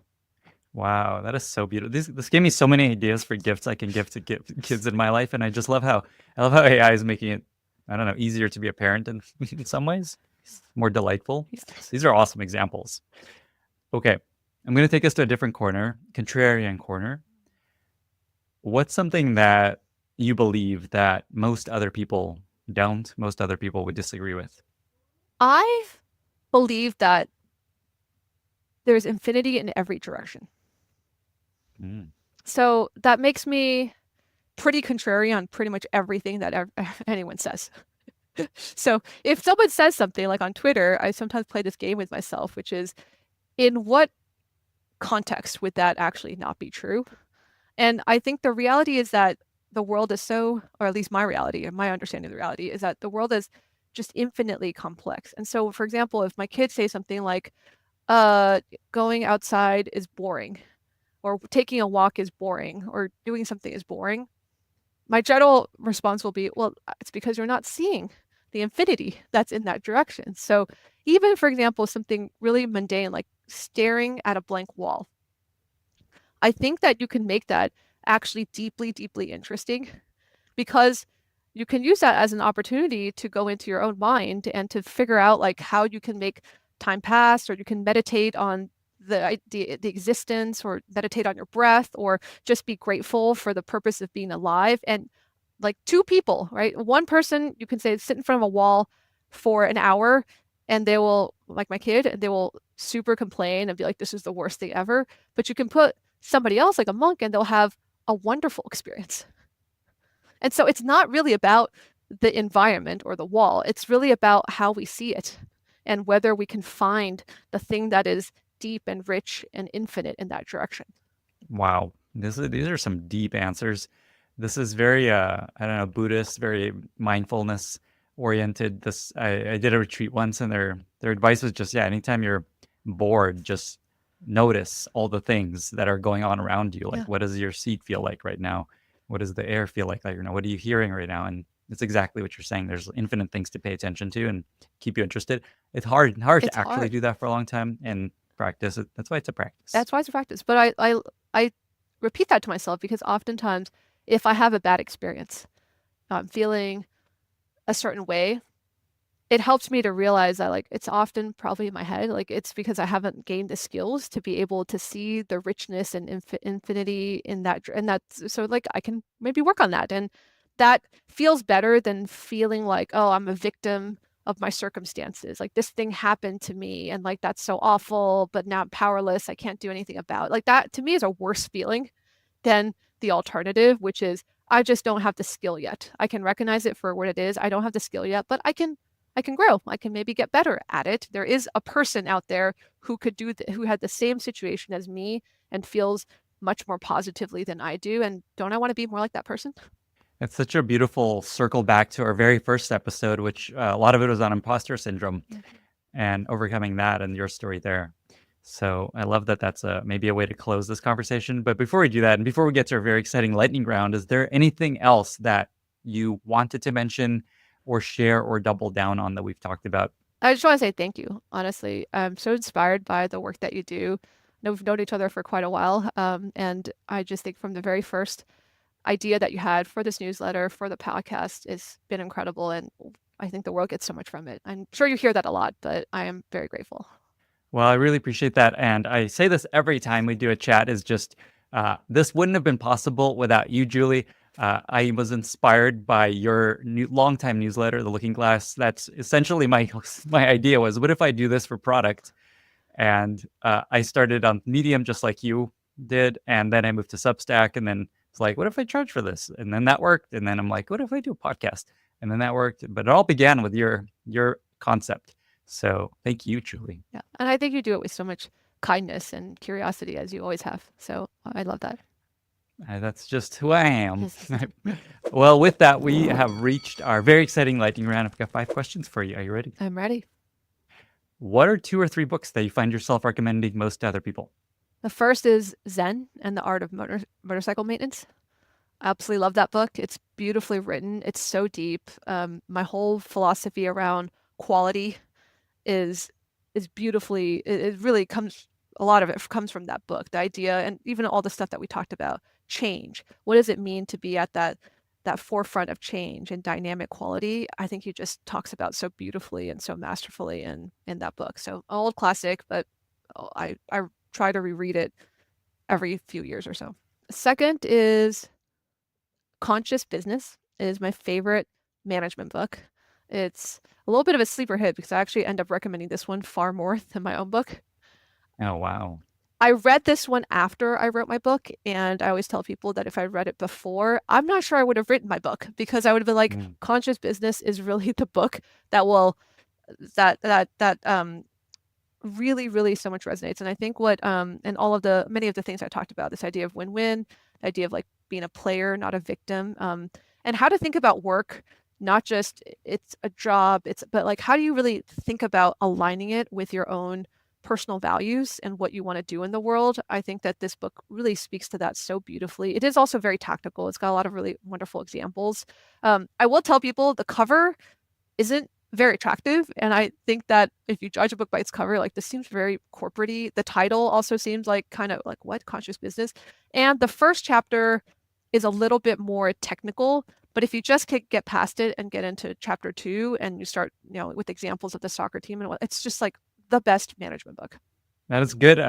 Good advice to get people over the hump when they look for it. You're like, okay, I'm going to stick with it. Yes. And okay, third book. I love the book Good Inside by Dr. Becky. It's a parenting book, and it's a very wildly popular parenting book, so I really recommend it to all parents. But I also think it's just a wonderful book for thinking about relationships, and because parenting is that. It's like a very, very deep and intense relationship and interaction that you have with another human being. And there's so many things that I read in parenting books, including Good Inside by Dr. Becky, that I think like could just have as well been like a management or a team leadership book. I am thinking about trying to ask Dr. Becky to come on the podcast. I feel like there could be a lot of synergy exactly for that reason. Mhm. And she uses this term sturdy, which is inspired maybe your Oh yeah, Willow I Tree probably got concept. it. I mean, I think Okay. she talks a lot about sturdiness, and that just incepted right in here. Yes. Yeah, her whole thing is being a sturdy parent. Strong but flexible, I imagine. Yeah, I love her, and I love her stuff. I watch all her videos on TikTok. And Emily Oster. Okay, next question. Is there a movie or TV show you've recently enjoyed? I have not watched anything. I have no good answer for you. I think the only thing I watched this year was a rewatch of La La Land, which I do truly love. So delightful. Okay. Is there a product you recently discovered that you really love? I don't think there's anything too new. Like, I love granola. I love Replit. I've used all of the different coding apps. Cursor is big on me for now. I just got a Matic robot. I think that's been really delightful so far, at least the setup. I haven't used it like a long term, but it's the setup, the way that it worked, the fact that it had little stickers and you could make it into a dog or a cat was like a wonderful experience. The Matic robot, we'll link to it. I am also a huge fan. I'm not an investor. That's essentially Waymo meets Roomba. For folks that don't know anything about it, it's like a very sophisticated robot vacuum built by like AI vision people. Oh, I just thought of one more as well. Yeah. The Limitless pendant. So, Mm. disclaimer, I am a small investor in Limitless. But what I love about it is that it's a pendant, you wear it, and it just records everything that's going on. And later it summarizes things and it gives you feedback. And I don't usually wear it out because I find that maybe other people feel it like awkward that I'm like recording everything. I usually try and get people's permission. But I do wear it at home when I'm with my kids. And one of the best things that the pendant does is it gives me feedback on parenting.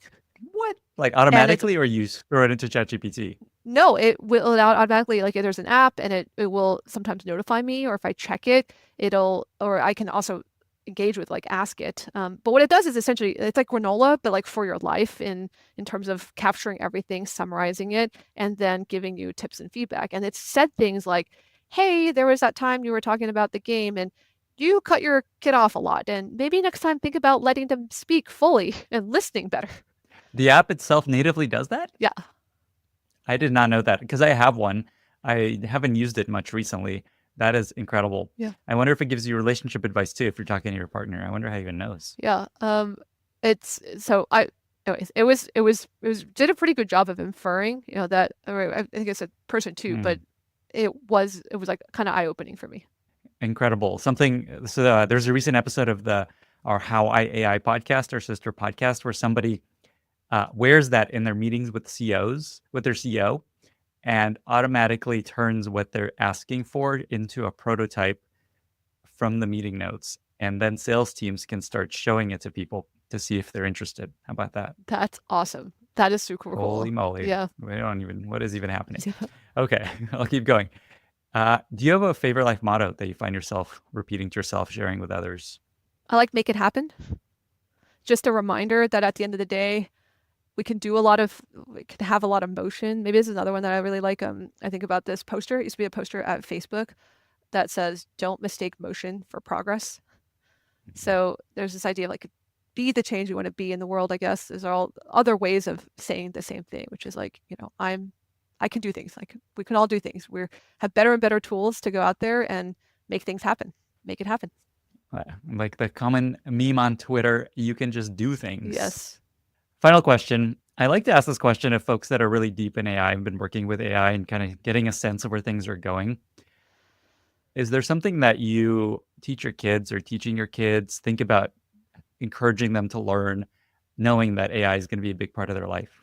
Emotional regulation is still really, really, really important. That's probably the thing that I think about the most in terms of what I want my kids to learn.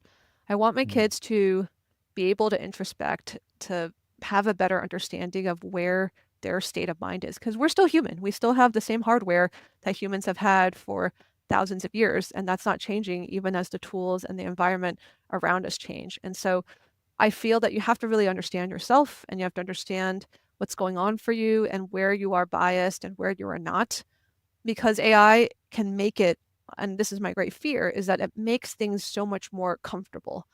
And I have this great fear that this has been the trajectory that we've been on with technology, right? This is, again, going back to like every strength is a weakness. Technology makes things a lot easier. That's why we invent. That's why we create. Like human race has always been about trying to better our circumstances and in some ways control our destiny, like control our future.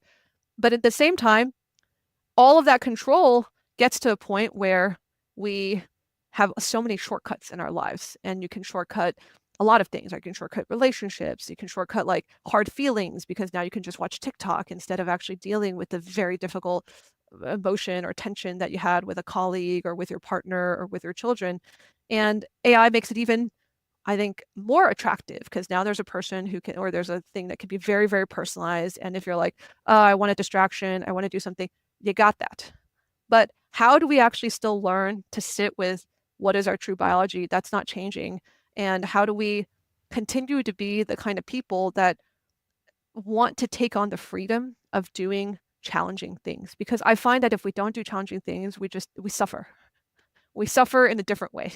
And so to me, true freedom is you can pick the things that are hard and you can feel pride in becoming the thing that you want to be. It's not forced upon you. Like it's not for survival's sake anymore, but you still have to pick. And I want to figure out for my children the fact that like it is really important to still find the challenge. Yes, you can use AI to do that, but really don't think about it as a shortcut tool. Because if that's the case, I don't actually think that they're going to be able to become the kind of people they want to be in the world. What a beautiful way to end this conversation. Julie, it feels like this is just like some kind of huge milestone of this podcast, just like having you back 3 years later. It's like a chapter in the journey. I appreciate you coming back. I appreciate you sharing all this wisdom with us. 2 final questions. Where can folks find you online if they want to reach out and maybe chat about maybe Sundial, maybe whatever else you're up to? And then how can listeners be useful to you? Well, I would love to work with people who are at companies building really cool things and want better answers to how we build better. And so if you think your company would be interested in working with us at Sundial and figuring out how do we make every single decision maker into their own expert analyst, please reach out. So that's one area. So Sundial at sundial.so. I am on X, so I've been tweeting a lot more, sharing thoughts, going back to that skill of practicing, just share what's on your mind. But for the long form stuff, I have my blog, The Looking Glass. It's on Substack. I share articles and thoughts about AI, product building, leadership periodically. And then, of course, I have my book, a revised edition with 2 additional chapters. One is around managing remotely, and the other one is around managing in a downturn or managing in difficult change scenarios. That will be coming out in 2 weeks' time. The new content will be in the paperback. That's important, and I'll send you a version of this when I get a copy myself, Sweet. Lenny.